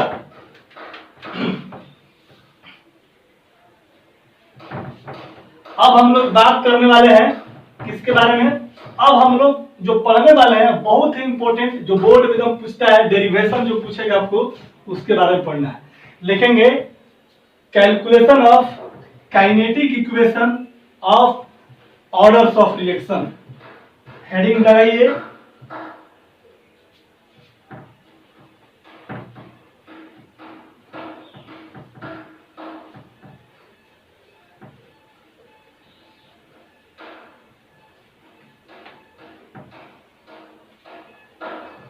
लिखेंगे calculation of integrated rate law, integrated rate law equation for any order of reaction. Any order of reaction का मतलब हम लोग को जो सिलेबस है उसमें हम लोग पढ़ेंगे इंटीग्रेटेड रेट लॉ नहीं बल्कि रेट कांस्टेंट कर दो, रेट कांस्टेंट का वैल्यू निकालना है for any orders of reaction. इसको हमने यहाँ पर VVI कर दिया है। अब यही से जो रियल एक न्यूमेरिकल हम लोगों ने पढ़ा था एवरेज रेट, इंस्टेंटेनियस रेट, वो सब निकालने के लिए, ठीक ना। और दूसरा न्यूमेरिकल जो मिलेगा आपको यहाँ से मिलेगा, यानी कि अगर कोई आपसे क्वेश्चन पूछता है बोर्ड में तो 70 to 80% चांसेस रहता है यहाँ से क्वेश्चन न्यूमेरिकल पूछने का, ठीक ना। 20% 10 से 15% आता है एवरेज रेट, इंस्टेंटेनियस रेट 10% भी नहीं, 10% भी कम, और बाकी लास्ट में आरिहेनियस ले पूछते थे क्वेश्चन, ठीक ना। तो सबसे मेजर जो क्वेश्चन पूछता है यहाँ से पूछता है। अब यहाँ पर इंटीग्रेटेड रेट लॉ यानी इंटीग्रेटेड रेट कांस्टेंट का वैल्यू निकालेंगे हम लोग, है ना। और एनी ऑर्डर ऑफ रिएक्शन यानी किसी का भी आप निकाल सकते हैं, है ना। अगर आपका मैथमेटिकल कैलकुलेशन बहुत अच्छा है तो किसी का भी आप निकाल सकते हैं। तो सबसे पहले हम लोग का जो सिलेबस है उसकी बात करेंगे। मेन चीज जैसे कि जीरो ऑर्डर और फर्स्ट ऑर्डर के हम लोग पढ़ेंगे भी, जीरो और फर्स्ट का, इसके अलावा कहीं पर भी किसी में डेरिवेशन नहीं दिया हुआ है ना। हाँ, दूसरे तीसरे बुक्स में दिया हुआ है तो आपके सिलेबस का पार्ट नहीं है। उसका रिजल्ट आप याद रखिएगा, एक नॉर्मल बताऊंगा मैं, उसे किसी का भी निकाल सकते हैं, ठीक ना। चलिए आइए बात करते हैं हम लोग। पहला लिखेंगे हम लोग जीरो ऑर्डर रिएक्शन, है ना। और मैं अभी लिख देता हूं, ये आपका BSEB 2021 के लिए वेरी इंपॉर्टेंट ना आने वाला है, ठीक ना। और एक फर्स्ट ऑर्डर, दोनों में से कोई हमेशा एक साल ये पूछता है तो दूसरा साल वो पूछता है, अल्टरनेट वे में आता रहता है, ठीक ना। फर्स्ट ऑर्डर रिएक्शन लगातार 2 बार पूछ दिया था, हो सकता है कि इस बार जीरो ऑर्डर पूछ दे, ठीक ना। और नहीं पूछेगा तो फर्स्ट, दोनों में से किसी एक का जरूर, दोनों याद रखिएगा, आपको काम आएगा। तो देखो कोई भी अगर पूछेगा तो सबसे पहले जीरो ऑर्डर रिएक्शन का क्या लिखेंगे हम लोग, उसका एग्जांपल, सॉरी डिफिनीशन लिखेंगे, डिफिनीशन के बाद एग्जांपल लिखेंगे, फिर उसका कैलकुलेशन करेंगे। तो एग्जाम्पल तो मैंने सब लिखवा दिया है, फर्स्ट ऑर्डर का, जीरो ऑर्डर का, जितना भी था। चलो यहाँ पर डिफिनेशन के अनुसार चलेंगे, डायरेक्ट हम लोग लिखेंगे। क्या होगा जीरो ऑर्डर रिएक्शन का डिफिनेशन? वैसा ऑर्डर ऑफ रिएक्शन जिसमें कि rate law equation directly proportional to the, क्या हो जाएगा बाबू, rate of reaction directly proportional to the zeroth power of the concentration of reactant molecule, यही ना लिखेंगे। The order of reaction in which rate of reaction ROR is directly proportional to the zeroth power of the concentration of reactant molecule is called zero order reaction. ठीक ना, आप यहीं पर example ले लीजिएगा, ठीक ना, याद रखिएगा जैसे मैं बताया था, यहीं पर एग्जाम्पल इसका लिख लेना, है ना। अब एग्जाम्पल बहुत सारा बताया था मैंने, यहाँ पर लिख देना H2 प्लस Cl2 क्या बनता है बाबू, 2HCl बनता है ना। इसको बोलते हैं फोटोकेमिकल रिएक्शन भी बोलते हैं, फोटोकेमिकल रिएक्शन भी बोलते हैं। फोटोकेमिकल रिएक्शन मतलब इस रिएक्शन को, क्यों, क्योंकि ये अल्ट्रा वायलेट रेडिएशन होता है, सनलाइट के प्रेजेंस में होता है, ठीक ना। तो जितने भी प्रकार के फोटोकेमिकल रिएक्शन में सब ऑर्डर ऑफ रिएक्शन, ये हो गया आपका। चल अब हम लोग बात करेंगे कैलकुलेशन ऑफ रेट कांस्टेंट की बात करेंगे, यानी कि हम लोग के का value, calculation of rate constant यानी के का वैल्यू हम लोग निकालेंगे। कैसे निकालेंगे रेट कांस्टेंट का? हमने मान लिया लेट ए है और ए से कोई क्या बनता है बाबू, कोई प्रोडक्ट बनता है। क्या बनता है?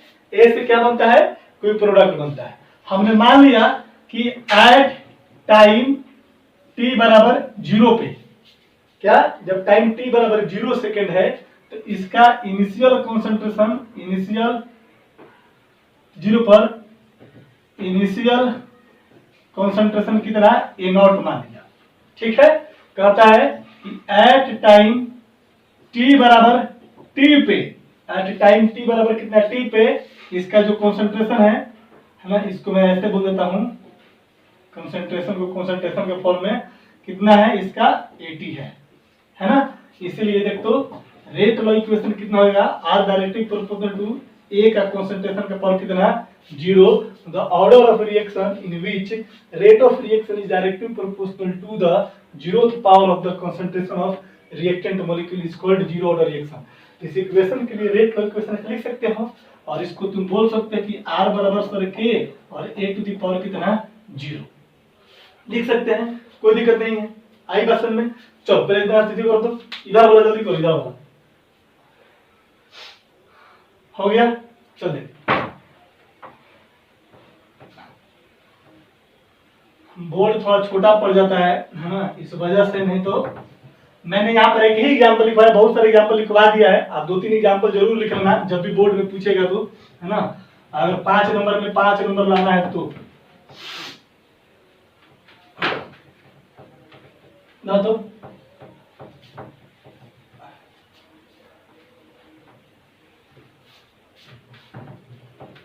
देख तो मेरा भाई क्या लिख सकते हो यहाँ पर, r बराबर के, और किसी के पावर 0 होगा तो उसका वैल्यू कितना, 1 बराबर हम लोग बोल सकते हैं r इक्वल टू कितना, के बोल सकते हैं। अब देख तो तुम इस r को क्या लिख सकता है, रेट ऑफ रिएक्शन को क्या लिख सकते हो, चेंज इन कंसंट्रेशन बटे टाइम लिख सकते हैं, dA बटा में कितना, dt लिख सकते हैं क्या। अरे बाबा रेट क्या होता है, चेंज इन कंसंट्रेशन बटा में टाइम, नहीं लिख सकते हैं dC/dt। और यहाँ पर चूंकि रिएक्टेंट मॉलिक्यूल है तो रिएक्टेंट के लिए क्या लिखते हैं, साइन में नेगेटिव साइन, क्यों, क्योंकि कंसंट्रेशन रिएक्टेंट का क्या कर रहा है, टाइम के साथ डिक्रीज कर रहा है। देख सकते हैं इसको, तो यहाँ पर हम लोग लिख सकते हैं, यहाँ पर r की जगह माइनस dA बटा dt बराबर कितना, k लिख सकते हैं। देखते हैं यहाँ पर हमने क्या किया कि माइनस dA हो गया यहाँ पर, और यहाँ पर dt को इधर लेकर चला गया तो k इंटू कितना हो जाएगा, dt हो गया, कोई दिक्कत नहीं है। अब क्या करेंगे, दोनों तरफ इंटीग्रेशन ले लेंगे, है ना। देखेंगे taking integration both side, integration दोनों तरफ ले लो तो कितना हो जाएगा, देखो माइनस डी ए का कॉन्सेंट्रेशन हो जाएगा बराबर कितना, के इंटू डी टी का इंटीग्रेशन। यहाँ पे कांस्टेंट टर्म है, रेट कांस्टेंट, ये बाहर निकल जाएगा। और यहीं पर तुम लिमिट लेना है तो तुम लिमिट लेगे, क्या लिख सकते हो, तो इनिशियल कॉन्सेंट्रेशन जब टाइम टी बराबर कितना था, 0 था, तब कॉन्सेंट्रेशन कितना, ए नॉट। तो यहाँ पर हो गया तेरा ए नॉट। अब टाइम टी के बाद कितना हो जाएगा, यहाँ पर 80 हो जाएगा। यहाँ पर टी बराबर कितना, 0 है, टी बराबर कितना, टी लिख सकते हैं। इसको पढ़ा होगा तुम लोग, मैथ वाला बच्चा ये सब आता होगा, ठीक ना। अब इसको देखो, इसका अगर तुम यदि करोगे तो कितना बचेगा बोल, तो यहाँ पर बोल सकते हैं तुम, यहाँ पर माइनस ए का हो जाएगा कंसंट्रेशन, और बराबर यहाँ पर कितना हो जाएगा बोल, तो यहाँ पर बाबू यहाँ पर हो जाएगा तेरा 80, और यहाँ पर कितना हो जाएगा, सॉरी कितना हो जाएगा, ए नॉट, यहाँ पर कितना हो जाएगा 80, बराबर कितना हो जाएगा, के डी का, के डी एक्स का कितना हो जाएगा, यहाँ पर टी हो जाएगा, डी टी का कितना हो जाएगा, इंटीग्रेशन डी टी हो जाएगा। अब इसको तुम आगे तुम यहाँ से सॉल्व करने की कोशिश कर, तो क्या करेगा देखते हो, यहाँ पर कितना करेगा, फाइनल माइनस इनिशियल करेगा, तो यहाँ पर तेरा कितना हो जाएगा बाबू, बोलते बाबू, यहाँ से हो जाएगा 80 और माइनस कितना हो जाएगा, ए नॉट हो जाएगा, और इसका कितना मल्टीप्लिकेशन माइनस ले बराबर कितना, के टी, यहाँ पर लिख सकता है माइनस 80 माइनस माइनस प्लस कितना, ए नॉट। ये सब कॉन्सेंट्रेशन टर्म है, ठीक है, याद रखिएगा, ये मत समझ लीजिएगा कि क्या है, बराबर कितना, के टी हो जाएगा, यहाँ से हो जाएगा। इसको तुम लिख सकता है कितना बाबू, देखते हैं यहाँ पर तुम लिख सकता है ए नॉट माइनस कितना 80, ए नॉट का कॉन्सेंट्रेशन माइनस कितना 80 का कॉन्सेंट्रेशन बराबर कितना, के टी लिख सकते हैं। इसलिए के बराबर कितना आ जाएगा बोल, तो ए नॉट माइनस 80 बटा कितना, टी हो जाएगा।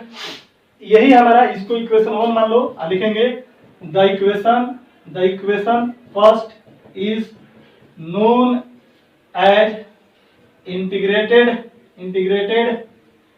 Rate constant for first order, sorry कौन सा ऑर्डर बाबू, 0 ऑर्डर, फॉर 0 ऑर्डर रिएक्शन। आई बात समझ में। यहां से एक चीज याद रखिएगा आप लोग, ये वाला फॉर्मूला याद रखना, इसका ग्राफ में इस्तेमाल करूंगा मैं, ठीक ना, ये याद रखिएगा, ग्राफ में इस्तेमाल होगा। चलो नोट कर रहे हैं। अब यहीं पर इसके आगे इधर तो हो गया था, मैं मिटा देता हूं। देखो तो एक टर्म और आएगा, बोलेगा कि हाफ लाइफ पीरियड निकालिए सर। तो हाफ लाइफ पीरियड क्या होता है, समझो बात को।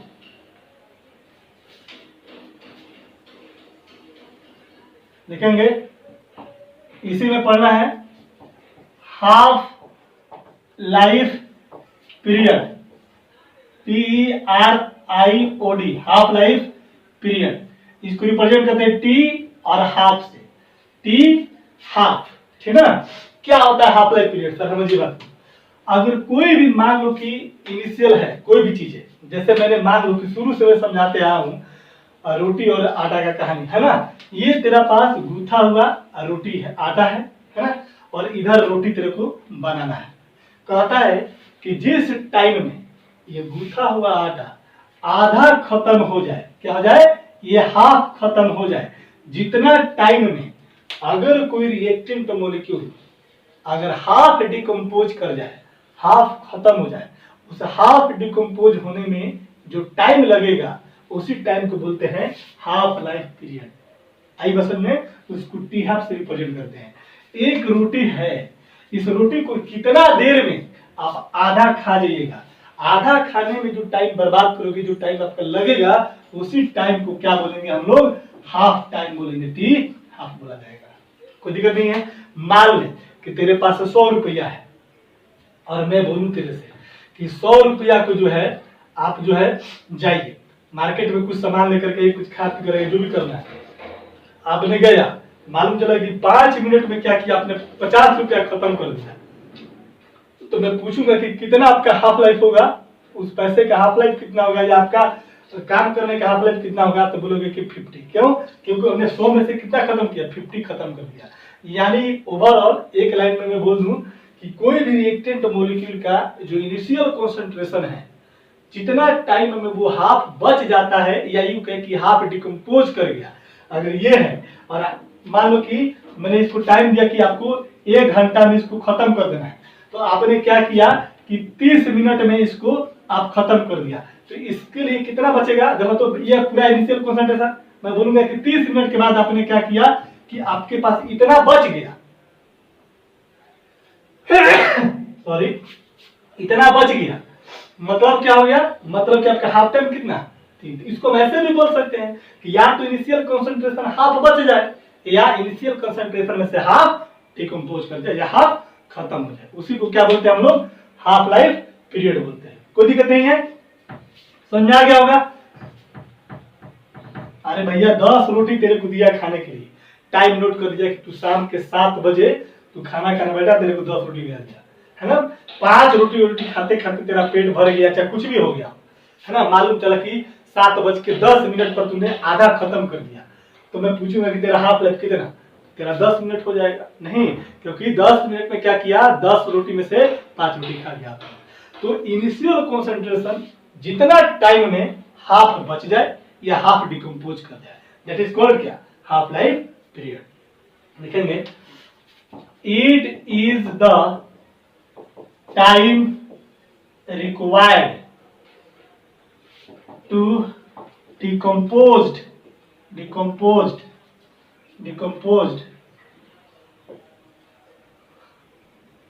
decomposed by HAF, half of the initial concentration of any reactant molecule is called half life period बोल सकते हैं, कोई दिक्कत नहीं है। लिखेंगे half life period is denoted by कितना से? T हाफ से। ठीक है, कोई दिक्कत नहीं है। चलो इतना नोट करो, आ गया समझ में ये चीज?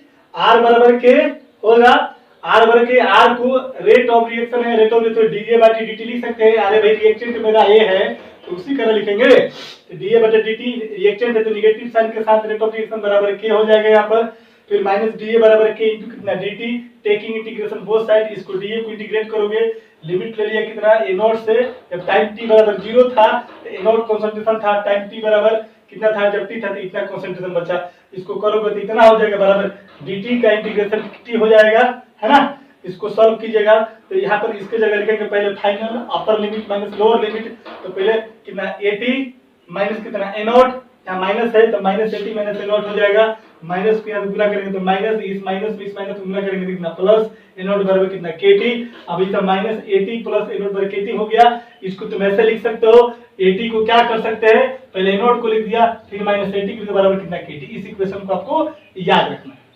फिर यहाँ से आपको rate constant, integrated rate constant निकालना था, k बराबर a0 माइनस 80 बटा कितना, ये टाइम। ये कौन सा टाइम है, जितना टाइम में ये कितना बच जाता है, 80 बच जाता है, या उतना रिएक्शन कंप्लीट कर जाता है, ठीक ना। तो ये equation first is known as integrated rate constant for zero order reaction. Half life period बना दिया। चलो अब हम बात करेंगे हाफ लाइफ पीरियड निकालेंगे किसका, जीरो ऑर्डर रिएक्शन के लिए। बिठा देना, हो गया, स्क्रीनशॉट हो गया होगा। चल देख लिखेंगे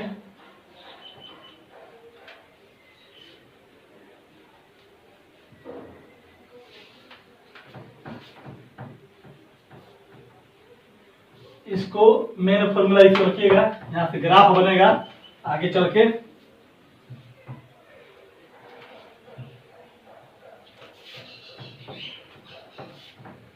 जब देख तो यहां पर लिख लेना कैलकुलेशन ऑफ टी हाफ यानी कि half life period for zero order reaction. ये पहले वाला पार्ट का है, इसको साइंटिफिक के लिए इस्तेमाल होगा, ग्राफ में देखूंगा। देखो तो टीएफ के लिए क्या है यहाँ पर हमारे पास के बराबर कितना था बताओ, के बराबर कितना था बोल दो, ए नॉट माइनस ए टी बराबर कितना बाबू था, यहाँ पर टी था। ये टी हाफ हो जाएगा कब, जब ये वाला कितना हो जाए, हाफ हो जाए, यही ना। ए टी क्या है मेरा बाबू, कितना बच गया टी टाइम के बाद, हाफ टाइम के बाद कोई चीज कितना बचेगा।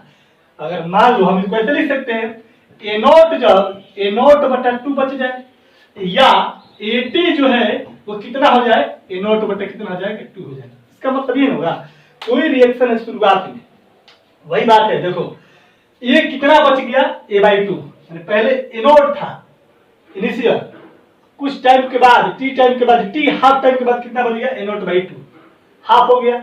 इसको यहां से यहां तक होने में जो टाइम लगेगा उसको क्या बोलेंगे, टी हाफ। या ये बोले कि जो हमारा टी टाइम के बाद जो ये बचा हुआ है वो कितना बच जाए, या तो आधा बच जाए, तो आधा बचने में जो टाइम लगेगा क्या बोलेंगे, तो ये होगा कि आधा डिकम्पोज कर गया और ये आधा बच गया, वही बात है। यानी कि तुम हम लोग लिख सकते हैं कि के बराबर ए नॉट की जगह तुम a0/2 लिख दो, कोई फर्क नहीं पड़ेगा, या तुम a/t की जगह a0/2 लिख दो। यानी कि हम लोग बोल सकते हैं यहाँ पर a0 की जगह a0 माइनस a/t की जगह a0/2 कर दे, कोई फर्क पड़ेगा, बटा कितना t। और ये कब होगा, जब ये आपका t हाफ में बदल जाएगा। ये यहां से यहां होता है कब, जब t हाफ हो जाता है। यही वाला t को t हाफ लिख सकते हैं, नहीं लिख सकते हैं। और इसको जब तुम सॉल्व करोगे, जब तुम इसको सॉल्व करोगे तो टी हाफ हमको निकालना है, तो टी हाफ को इधर ले जाओ, यानी कि टी हाफ बराबर ए नॉट में से a0/2 करोगे तो कितना बचेगा, a0 कितना 2, और नीचे में इधर के था तो इधर क्या आ जाएगा, के हो जाएगा, नहीं हो जाएगा। देखो इनिशियल कंसंट्रेशन a0 बटा कितना हो गया 2, और यहाँ से टी हाफ था, टी हाफ किधर ले गया और टी हाफ किधर है, क्योंकि हमको निकालना क्या है, हमको टी हाफ निकालना है। ठीक है, चलो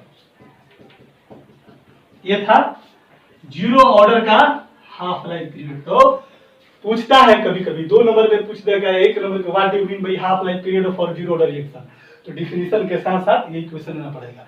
अगर इंटीग्रेटेड रेट लॉ लिखते हैं, 5 नंबर का क्वेश्चन पूछता है, तो रेट कांस्टेंट का भी वैल्यू निकालना है, इसका भी वैल्यू निकालना है, ग्राफ भी 2-3 बनाना पड़ेगा, तब जाके 5 नंबर मिलेगा। ठीक है, चलिए नोट कीजिए फटाफट इसको, हो गया। इधर देख तो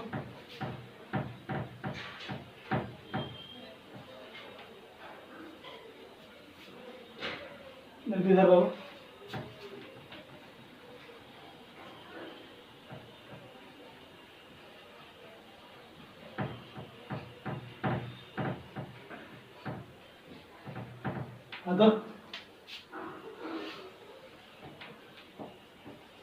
graphs of zero order reaction, zero order reaction देख तो, पहला ग्राफ देख तो, हम लोग पढ़े थे ए से क्या बनता था प्रोडक्ट, आर बराबर क्या था, ए इंटू ए का पावर कितना था 0, यानी कि आर बराबर कितना था के। यानी कि इसका मतलब यह था कि rate of reaction zero order के लिए रिएक्टेंट के कंसंट्रेशन से क्या था, इंडिपेंडेंट था। तो यहां पर अगर तुम मान ले, यहां पर तेरे मैं बोल दूं कि यहां पर तेरा कंसंट्रेशन है, यहां पर तेरा कंसंट्रेशन है, और यहां पर क्या रहता है, रेट है। तो देख तो आर हमारा, आर ये इनिशियल कंसंट्रेशन है, जो भी कंसंट्रेशन ऑफ रिएक्टेंट पे डिपेंड करता है क्या, नहीं करता है। यानी कंसंट्रेशन बढ़ाइए घटाइए रेट पर कोई प्रभाव पड़ने वाला नहीं है, यानी कि ये कैसा हो जाएगा, इसका पैरेलल हो जाएगा। ठीक है, पहला ग्राफ हो गया, इधर मिट गया, इधर ये लिख लिया। ये ग्राफ किसके लिए है, मैं लिख रहा हूं रेट वर्सेस कितना कंसंट्रेशन, है ना, डायरेक्ट बोल दूंगा ए नॉट, ये यहाँ पर एक कंसंट्रेशन ऑफ क्या बाबू, ए मान लो, या ए का कंसंट्रेशन या ए नॉट का कुछ भी फर्क नहीं पड़ता। ठीक है, हो गया। ग्राफ किसके किसके बीच में, रेट वर्सेस ए का कंसंट्रेशन का, क्या समझा रहे, तो देख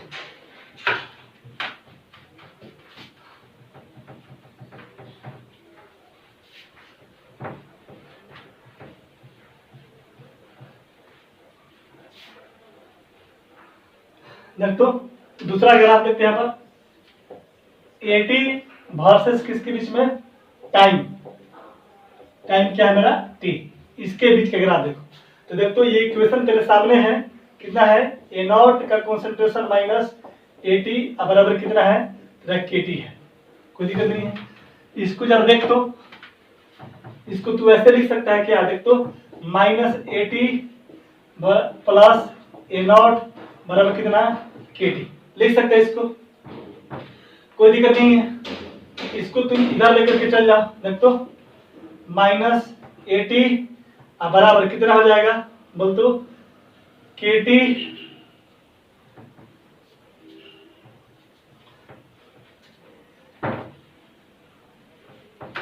से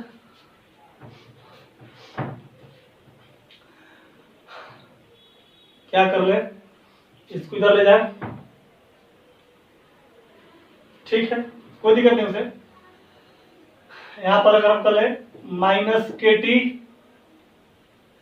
और हो जाएगा माइनस के टी अब प्लस कितना ए नॉट अब बराबर कितना कितना हो जाएगा, एटी हो जाएगा, हो जाएगा, यही ना आ रही बात समझ में।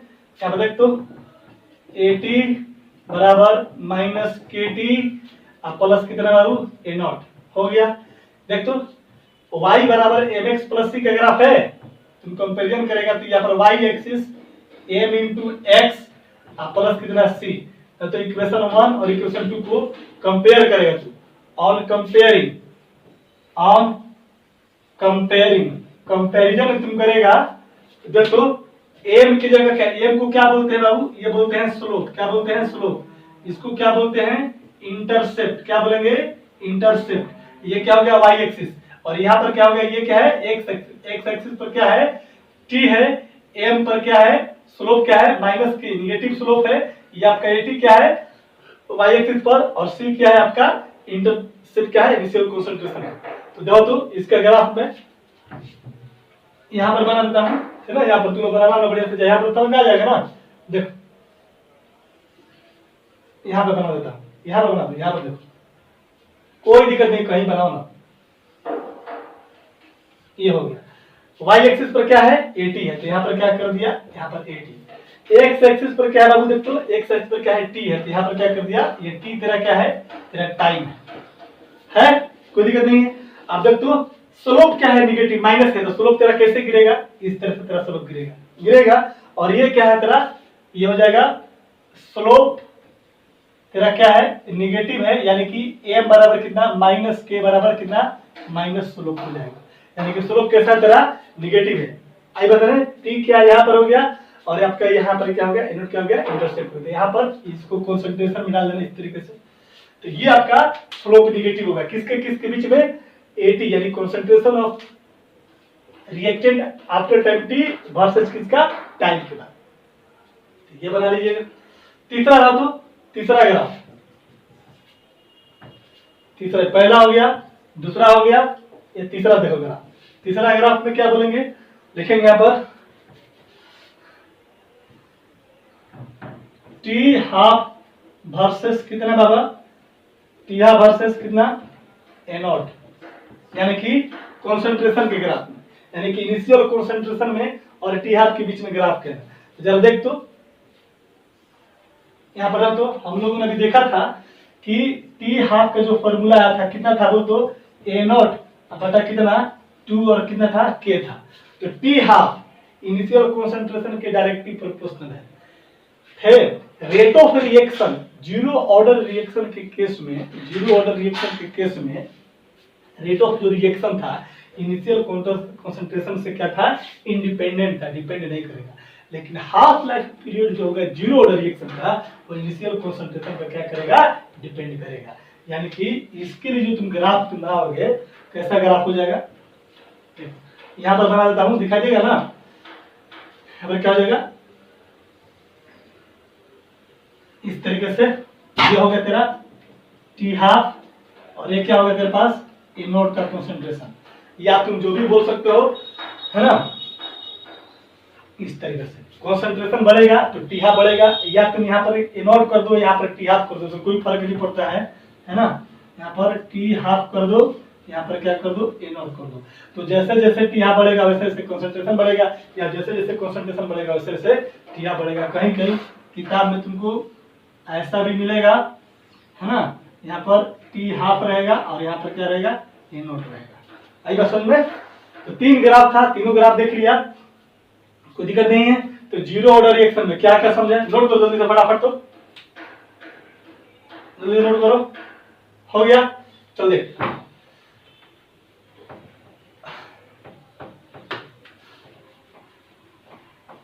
क्या देखा, कर तो स्टार में करके, और जीरो ऑर्डर रिएक्शन के लिए तुमने क्या देखा, पहला पॉइंट देखा रेट ऑफ रिएक्शन क्या होता है, इंडिपेंडेंट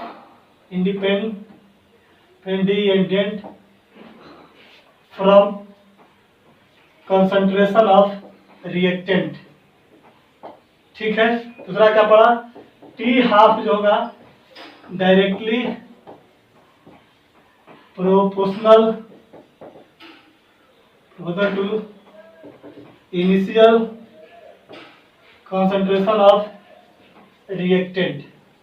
देखा मैंने, कोई दिक्कत नहीं है। और क्या देखा,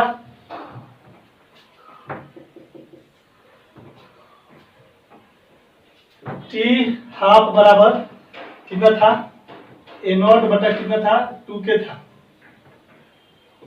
ए नॉट का कॉन्सेंट्रेशन में कितना था, 2K था। इसको लिख सकते हैं कि T half directly proportional to कितना, ए नॉट का कॉन्सेंट्रेशन, यही वाला बात है ना। तीसरा चौथा पार्ट क्या लिख सकता है बताओ तो, चौथा पॉइंट क्या लिख सकता है बताओ। तो आर डायरेक्टली प्रोपोर्शनल टू कि ए कॉन्वर्ट का पावर कितना बाबू, 0 था ना, ए का पावर 0, आर बराबर कितना, के, यानी कि जीरो ऑर्डर रिएक्शन के केस में जो रेट ऑफ रिएक्शन होगा वही रेट कांस्टेंट के बराबर होगा, यानी कि लिखेंगे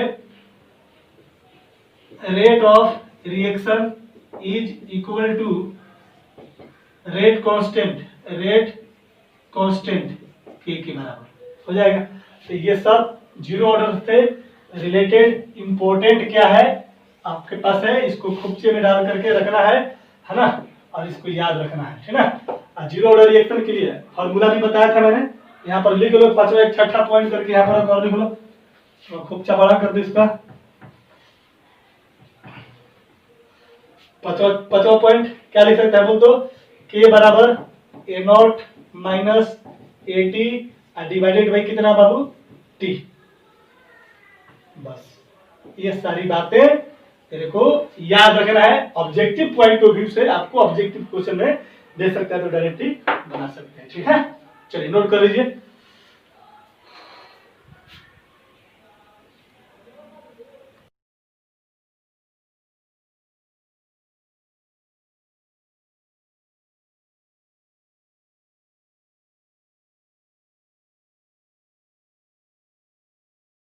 लिखते हैं, आप पढ़ेंगे फर्स्ट ऑर्डर के बारे में लिखेंगे।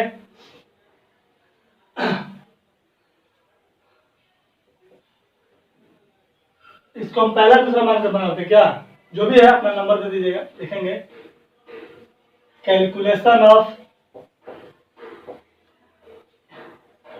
Integrated rate constant for first order reaction के लिए, फर्स्ट ऑर्डर रिएक्शन के लिए। तो फर्स्ट ऑर्डर रिएक्शन के लिए सारा काम वही करेंगे। क्या करेंगे, सबसे पहले हम लोग फर्स्ट ऑर्डर का डिफिनीशन लिखेंगे, बिल्कुल सिस्टमेटिक वे में करवा रहा हूं, जैसे करवा रहा हूं वैसे ही करना एग्जाम में, ठीक ना। यहाँ पर लिखेंगे सबसे पहले कि फर्स्ट ऑर्डर रिएक्शन क्या है। आप बोलोगे कि वैसा रिएक्शन जिसमें rate of reaction directly proportional to the first power of concentration of reactant molecule. लिखेंगे द रिएक्शन, सब पढ़ चुके हैं ना, याद करवा चुका हूं, सब लिखवा चुका हूं मैं, बस थोड़ा सा कैलकुलेशन यहाँ पर करवाना है और कुछ भी नहीं, सब बाकी आपको आता है। लिखेंगे the reaction in which rate of reaction, R over कर देता हूं, rate of reaction is directly proportional to the first power of concentration of reactant molecule. आई बात समझ में? is called first order reaction. बाकी एग्जाम्पल यहाँ पर लिख लीजिएगा। चलिए कैलकुलेशन करते हैं। कैलकुलेशन ऑफ रेट कांस्टेंट,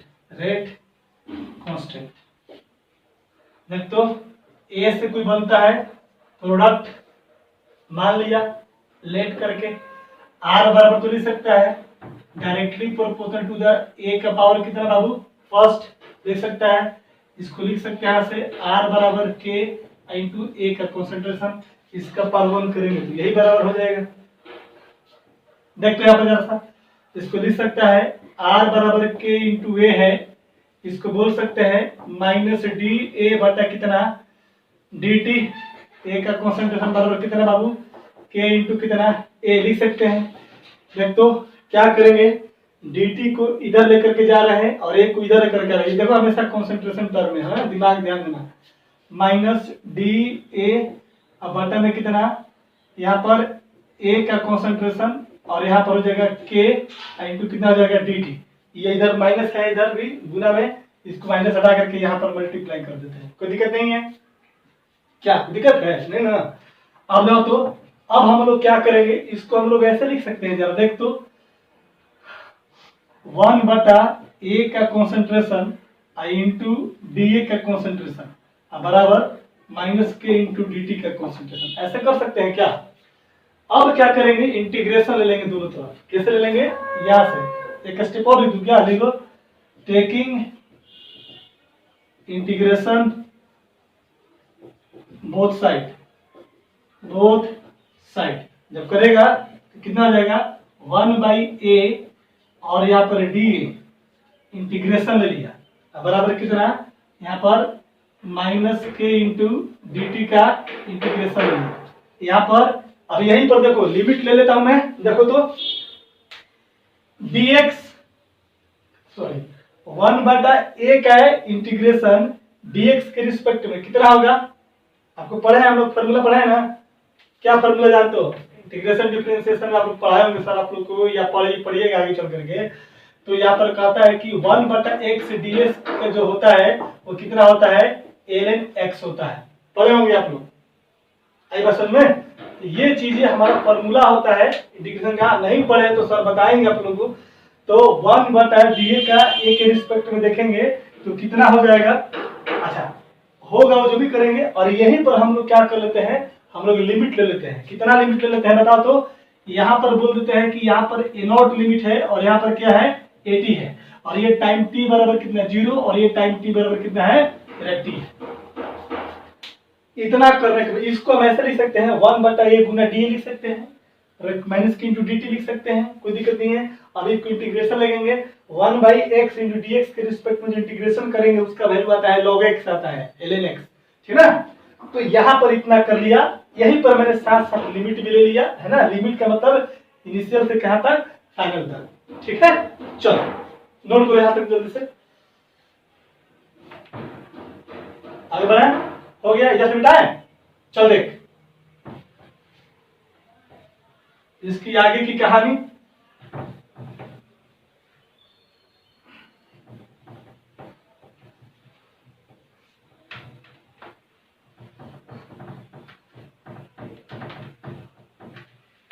चल देख तो बाबू यहां से तुम करेगा तो तुम इसको लिख सकता है कितना, यहाँ पर इसको फॉर्मूला के अनुसार हम बोलेंगे ln कितना a कर देंगे, और जब सबका हम लोग का लिमिट लेंगे तो कितना हो जाएगा a नॉट, यहाँ पर क्या हो जाएगा आपका 80 हो जाएगा। और इसको करोगे तो यहाँ t माइनस 0 कितना करेगा t हो जाएगा, यानी कि इसको करेंगे तो कितना हो जाएगा माइनस के इंटू कितना हो जाएगा t हो जाएगा। आई बात समझ में? Upper limit minus lower limit करते हैं तो अपर लिमिट कितना टी, टी घटाओ कितना 0, ठीक है। तो टी हो जाएगा टी में और माइनस के से गुना करेंगे तो के टी माइनस के टी हो जाएगा। अब इसको तुम सॉल्व करोगे तो तुम्हारा कितना आ जाएगा बोलो तो? इसके जगह तो एल एन और ए की जगह क्या लिखेंगे ए टी लिखेंगे, कोई दिक्कत नहीं है। और माइनस कितना आ जाएगा एल एन और यहाँ पर कितना आ जाएगा, एक बार अपर लिमिट लिया है कितना आएगा, लोअर लिमिट लिखेंगे यहाँ पर तो कितना आ जाएगा एल एन ए नॉट बराबर कितना माइनस के टी, कोई दिक्कत नहीं है। आगे बात समझ में, ये तेरा एक इक्वेशन तेरा यहाँ पर बन जाता है, ठीक ना। ये सब रखेंगे हम लोग, आगे ग्राफ में काम करेगा हम लोग का, ठीक ना, याद रखना। अगर हम लोग इसी को हम लोग क्या कर सकते हैं, जरा देख तो हम लोग ऐसे लिख सकते हैं क्या, केटी को इधर लाते हैं और एल को उधर जाते हैं। जरा देख तो मेरे भाई, केटी को इधर लाया और इसको हमने क्या किया कि इधर इसको ले जाएगा, यहाँ पर पहले से क्या है एल एन ए टी है और बराबर यहाँ पर केटी को आया तो प्लस केटी हो जाएगा और ये माइनस इधर जाएगा तो कितना हो जाएगा एल एन ए नॉट हो जाएगा, कोई दिक्कत नहीं है। इसीलिए अगर मैं बोलूं कि के टी बराबर कितना हो जाएगा तो तुम बोलोगे कि एल एन ए नॉट हो जाएगा और ये प्लस हो जाएगा तो कितना हो जाएगा माइनस में कितना हो जाएगा एल एन कितना हो जाएगा बाबू हमारा ए टी हो जाएगा। एल एन लॉग ए माइनस लॉग बी का फॉर्मूला कितना होता है बताओ तो, के टी बराबर कितना हो जाएगा एल एन कितना हो जाएगा ए भाई कितना हो जाएगा ए टी हो जाएगा, कोई दिक्कत नहीं है। एक फॉर्मूला तेरा यहां से भी मिल गया, सब ग्राफ में इस्तेमाल करूंगा, ठीक ना। चलो मेरे को लगता है उधर का भी हो गया होगा, अच्छा बस स्क्रीनशॉट किए होंगे तो चलो तो बाबू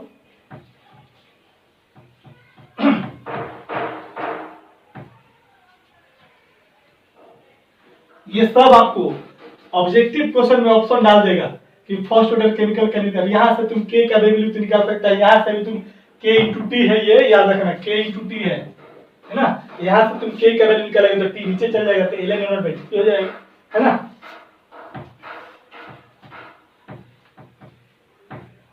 देखो एल एन को जब तुम लॉग में जब चेंज करोगे, किस में चेंज करोगे बाबू, जब आप लॉग में चेंज करिएगा तो एल एन बराबर होता है 2.303 कितना होता है, ये लॉग होता है, फॉर्मूला होता है। एल एन इसको बोलते हैं नेपोलियन लॉग, इसको बोलते हैं नेचुरल लॉग। तो जब इसको चेंज कीजिएगा तो 2.303 से इस लॉग में मल्टीप्लाई करना पड़ेगा तब ये वैल्यू होता है, ठीक है। मैथ वाले बच्चे जानते होंगे सब, ठीक ना। तो हम लोगों ने क्या किया, यहाँ से देख तो हम लोगों ने क्या किया कि के इंटू टी बराबर इस एल एन को चेंज कर दिया, यहाँ पर लिख दिया 2.003 है ना, और क्या हो जाएगा लॉग ए नॉट बटा कितना यहाँ पर 80 कर दिया, ठीक है, कोई दिक्कत नहीं है मेरे भाई। आज बात समझ में, हमने तो यहाँ पर लेट कर लो, ए नॉट को हमने मान लिया कितना ए, आप यहाँ से भी फॉर्मूला डायरेक्ट बना सकते हैं, कोई दिक्कत नहीं है। देखिए हमें के निकालना है तो के इक्वल टू कितना हो जाएगा 2.303 और बटा में कितना टी लॉग बेस 10 होता है, ठीक है। और यहाँ पर कितना हो जाएगा ए नोट का कंसंट्रेशन बटा कितना 80 का कंसंट्रेशन, तो एक इक्वेशन तेरा यहाँ से बन गया, है ना। ये भी याद रखना है ना। एनसीईआरटी के अनुसार देखा जाए तो एनसीईआरटी ने माना है कि एनसीईआरटी कंसिडरेशन के आधार पे, है ना, ये मैं नहीं बोलता, आप बोल सकते कुछ भी मान सकते हैं, डाटा से माना है ए नॉट को माना है ए माना है और यहाँ पर 80 को माना है कितना a माइनस कितना x माना है। 80 का मतलब होता है कि t टाइम के बाद इनिशियल कंसंट्रेशन कितना बच गया। बोलेगा कि 5 मिनट पर ये 10 रोटी था, बोलेगा कि 2 मिनट के बाद इतना रोटी बढ़ गया, तो 5 मिनट उतना घटाएंगे। तो 80 का मतलब होता है कि कंसंट्रेशन जो इनिशियल कंसंट्रेशन है वो कहता है कि टी टाइम के बाद कितना बना, है ना। ये क्या है 80 माइनस, ये हमारा ये क्या है इनिशियल कंसंट्रेशन।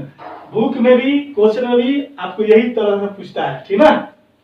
यही आईआईटी को अगर टफ करना है तो एलएन डाल देगा कंसेप्ट में एलएन वगैरह का, तो बच्चे गड़बड़ा जाते हैं। तो गड़बड़ाना नहीं है, ए नॉट और 80 के फॉर्म में क्वेश्चन में न दे करके ये ना दे। और ये a माइनस एक्स क्या है बोलेंगे concentration of reactant reactant left after time T, ठीक है।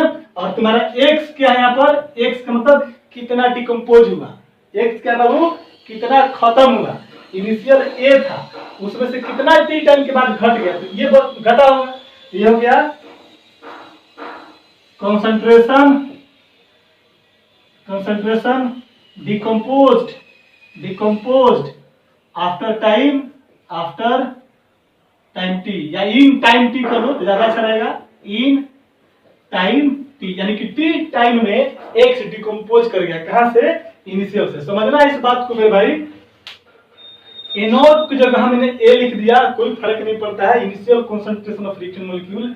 एटी को हमने ए माइनस एक्स लिखा, ये क्या है इनिशियल कंसंट्रेशन, और एक्स क्या है कि टी टाइम में कितना डिकम्पोज किया, तो ए माइनस एक्स कितना हो गया कि टी टाइम के बाद कितना आपका इनिशियल कंसंट्रेशन बच गया। ये बात समझ में, चलो तभी इसी को जगह हम सारा ये सब वैल्यू पुट कर देंगे तो क्या आ जाएगा फॉर्मूला, यहां से नोट करते एक बार, जल्दी से स्क्रीनशॉट लो। हो गया, देख आज का लेक्चर थोड़ा लंबा है, टेंशन लेने की जरूरत नहीं है, और एक लेक्चर और लंबा मिलेगा इस पर, है ना। आज अगर हम लोग पढ़ जाते हैं तो हम लोग का 70% हम लोग का चैप्टर ये समाप्त हो जाएगा, है ना। आज हम लोग 70% समाप्त कर लेंगे, और इस ऑर्डर ऑफ रिएक्शन से लेकर के 2 घंटा का कम से कम न्यूमेरिकल पढ़ेंगे हम लोग, ठीक है, कम से कम 2 घंटे का न्यूमेरिकल होगा, और इसके बाद 3 से 4 क्लास और, बस इससे ज्यादा नहीं। देख तो इसके बाद हम लोग क्या करेंगे, अब किताबों में मत लिखना एनसीईआरटी कंडीशन, तू लोगों को ठीक नहीं है, तू लोग लिख भी देगा, है ना, लेट कर लेना, ठीक है। देखते हैं यहाँ पर क्या लिख सकते हैं, देखते हैं यहाँ पर बाबू, के बराबर यहाँ से के बराबर 2.303 हो जाएगा, और लॉग देखो कहीं कहीं किताब में यहाँ पर 10 भी लिखा रहेगा तो कोई फर्क पड़ने वाला, लॉग बेस 10 ही होता है, ठीक है। ln को चेंज करोगे लॉग में तो लॉग 10 बेस हो जाएगा 2.303 लॉग 10 बेस, ठीक है। तो यहाँ पर लिखो चाहे लॉग बेस होता है, ठीक है, लिखो चाहे मत लिखो, कोई फर्क पड़ने वाला नहीं है। तो ये हो गया 2.303 लॉग। अगर तो ए नॉट की जगह क्या लिख सकते हैं, ए बटा में इसको क्या लिख सकते की जगह ए माइनस एक्स, ए माइनस कितना एक्स, बटा में कितना यहाँ पर टाइम टी।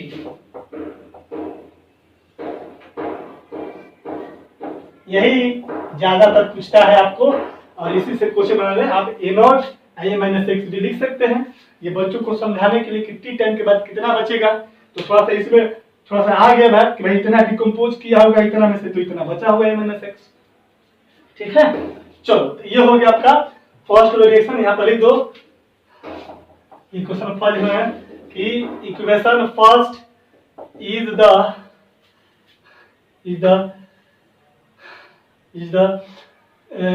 क्या बोलेंगे इसको, integrated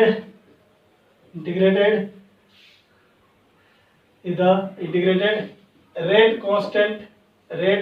constant for first order reaction. आई बात समझ में, कोई दिक्कत नहीं है। चलो अब हम लोग क्या करेंगे, इसका फर्स्ट ऑर्डर का रिएक्शन का हाफ लाइफ पीरियड पढ़ेंगे, तो लिखेंगे यहीं पर half life period of first order reaction बोलेंगे, कोई दिक्कत नहीं है। डेफिनेशन लिखने की जरूरत है नहीं, हाफ लाइफ की डेफिनेशन वही है कि जितना टाइम में कोई रिएक्टेंट हाफ डिकम्पोज कर जाए, कोई दिक्कत नहीं है। जरा देख तो यहाँ पर हमारा एटी कितना है, ए माइनस एक्स है, यानी कि ए माइनस एक्स ये क्या है, concentration left after time T है, टाइम कितना है टी में।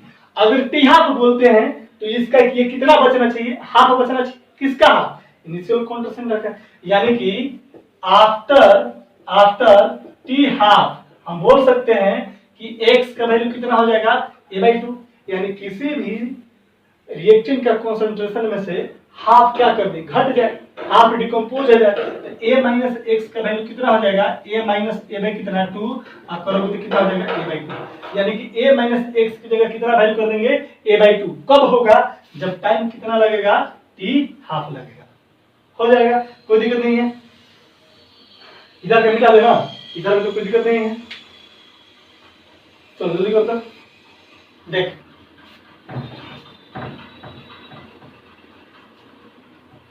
अपन बोल सकता है इधर, क्या लिख सकता है इधर बोल तो,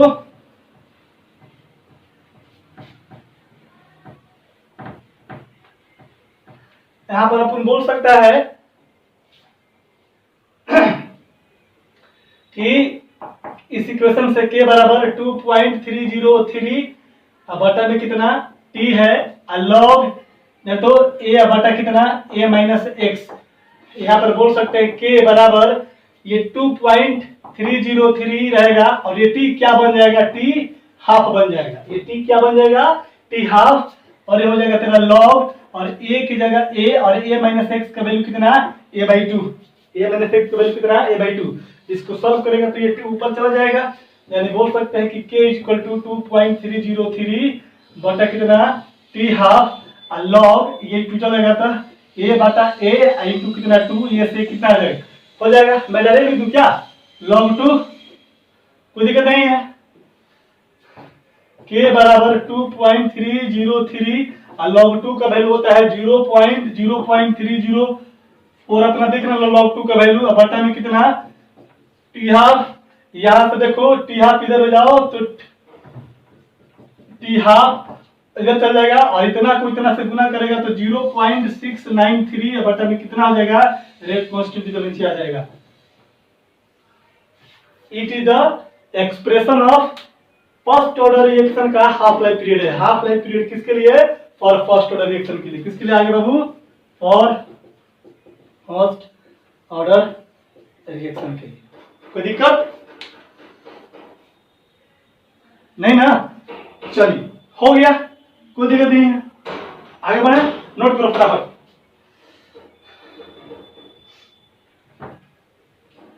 क्या समझ में आया, टी हाफ जो होगा फर्स्ट ऑर्डर रिएक्शन के लिए, ये देखो तो ये कोई कांस्टेंट टर्म है, ये भी कोई मेरा रेट कांस्टेंट है, यानी कि इनिशियल कंसंट्रेशन से हाफ लाइफ क्या है, इंडिपेंडेंट है। किस पर, फर्स्ट ऑर्डर रिएक्शन के लिए। फर्स्ट ऑर्डर रिएक्शन के केस में half life period reactant molecule के इनिशियल कंसंट्रेशन पे डिपेंड नहीं करता। जीरो ऑर्डर रिएक्शन के केस में टी हाफ जो होता है इनिशियल कंसंट्रेशन ऑफ रिएक्टेंट के डायरेक्टली प्रोपोर्शनल होता है, ठीक है। जीरो ऑर्डर रिएक्शन के केस में बोलेंगे कि rate of reaction initial concentration पे डिपेंड नहीं करता, जबकि फर्स्ट ऑर्डर रिएक्शन के केस में rate of reaction initial concentration के डायरेक्टली प्रोपोर्शनल होता है। आपसे क्वेश्चन पूछ देगा कि जीरो ऑर्डर में और फर्स्ट ऑर्डर रिएक्शन में क्या अंतर है, तो सारे अंतर आपके पास पता चल गए, आसानी से आप लिख सकते हो।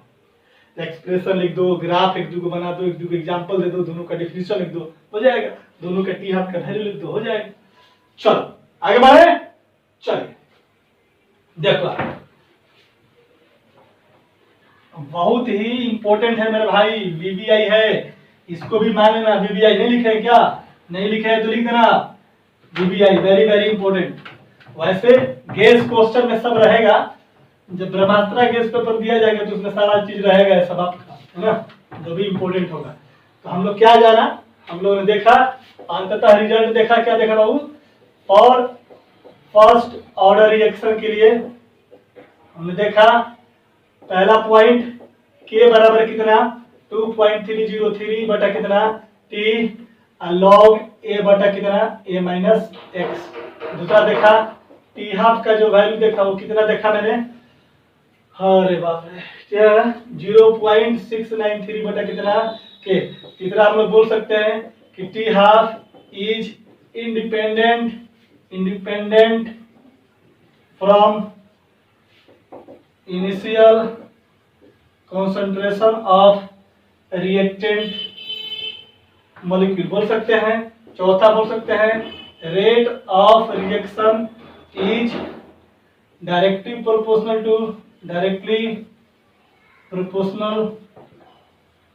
टू क्या बाबू, कंसंट्रेशन ऑफ रिएक्टेंट मॉलिक्यूल।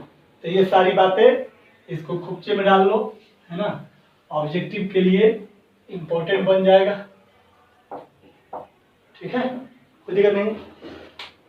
चलिए आओ पढ़ना, इसका ग्राफ देखते हैं, है ना, जल्दी करो।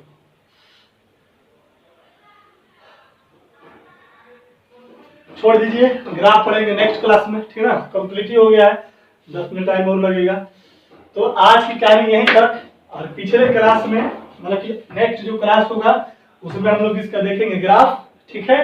और ग्राफ देखने के बाद हम लोग अब कल का नेक्स्ट जो लेक्चर होगा आप समझिए कि पूरा का पूरा न्यूमेरिकल बेस होगा। और उसके नेक्स्ट क्लास में अगर हम लोग कल के इति में अगर हम लोग सारा न्यूमेरिकल सारा टाइप का अगर कर लें तो अच्छी बात, नहीं तो एक क्लास और ले लेंगे, आधा घंटा कम से कम इसका चल जाएगा। इसके बाद हम लोग पढ़ेंगे कोलिजन थ्योरी, है ना। इसके बाद मतलब कि लास्ट टॉपिक पढ़ेंगे हम लोग इसका, ठीक है ना। कुछ इंपॉर्टेंट बातें होंगी उसको भी देखेंगे हम लोग। चलिए आज की दोस्त कहानी यहीं तक छोड़ता हूँ मैं, ठीक ना। और एक ही बात बोलूंगा, हर बार की तरह हर बार जो बोलता हूँ मैं, क्या बोलता हूँ, मन लगा कर पढ़ना है, ठीक ना। अपने आप को, अपने गोल को हमेशा फोकस करना है कि मेरे को ये करना है। अब तो मेरे को लग रहा है ऐसा कि मार्च में पक्का, मार्च में या अप्रैल में एग्जाम आपका ले लेगा।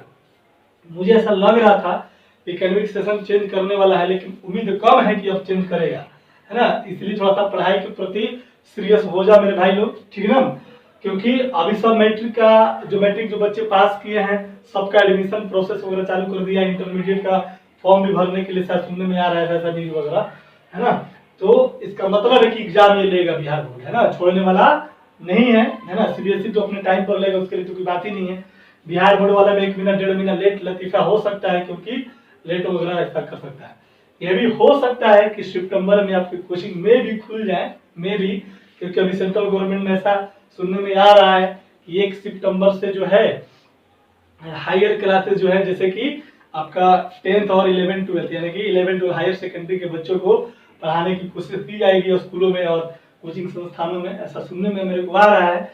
उसके लिए कुछ नियम कानून बनाएगा।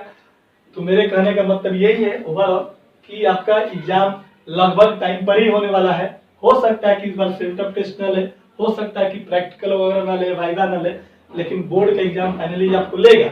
और हो सकता है कि ये लास्ट मार्च में या अप्रैल के फर्स्ट वीक में होगा। तो ज्यादा वेट नहीं करना है, पढ़ाई आप लोग स्टार्ट कीजिए किसी तरीके से, ठीक है। चलिए मिलते हैं हम नेक्स्ट क्लास में। बस अपने आप को फोकस करना है, अपने गोल पे फोकस करना है। बस 10 किताब को बार बार मत पढ़िए, मतलब 10 किताब को 10 तरीका से मत पढ़िए, है ना। एक ही किताब को 10 बार पढ़िए, वो ज्यादा फायदा करेगा, है ना। इधर का पढ़िएगा, फिर उधर का पढ़िएगा, उधर का पढ़िएगा, उधर का पढ़िएगा, बहुत सारा माइंड में कंफ्यूजन होगा और आप कुछ नहीं कर पाइएगा, ये गारंटी है, ठीक है ना। कुछ नहीं कर पाइएगा, डेविएटर हो जाएगा, माइंड डेविएट कर जाएगा आपका और अपने गोल से विचलित हो जाओगे आप लोग साला क्या कर रहे हैं, है ना। उधर भी पढ़े उधर भी पढ़े, कोई बोलेगा अरे फलाना टीचर में तो हमको ये नोट के फॉर्म में फार्मूला लिखवाया था, ये तो स्मॉल ए के फॉर्म में फार्मूला लिखवा दिया, है ना। तो दूसरा तीसरा जगह पढ़िएगा तो कंफ्यूजन होगा। आपके पास कंसेप्ट होना चाहिए बस। लैंग्वेज साइंस का कोई मायने नहीं रखता है दोस्त, ठीक है ना। कंसेप्ट माइंड रखता है, कंसेप्ट सीखना बहुत जरूरी है ना। चलिए मिलते हैं नेक्स्ट क्लास में। Have a nice day.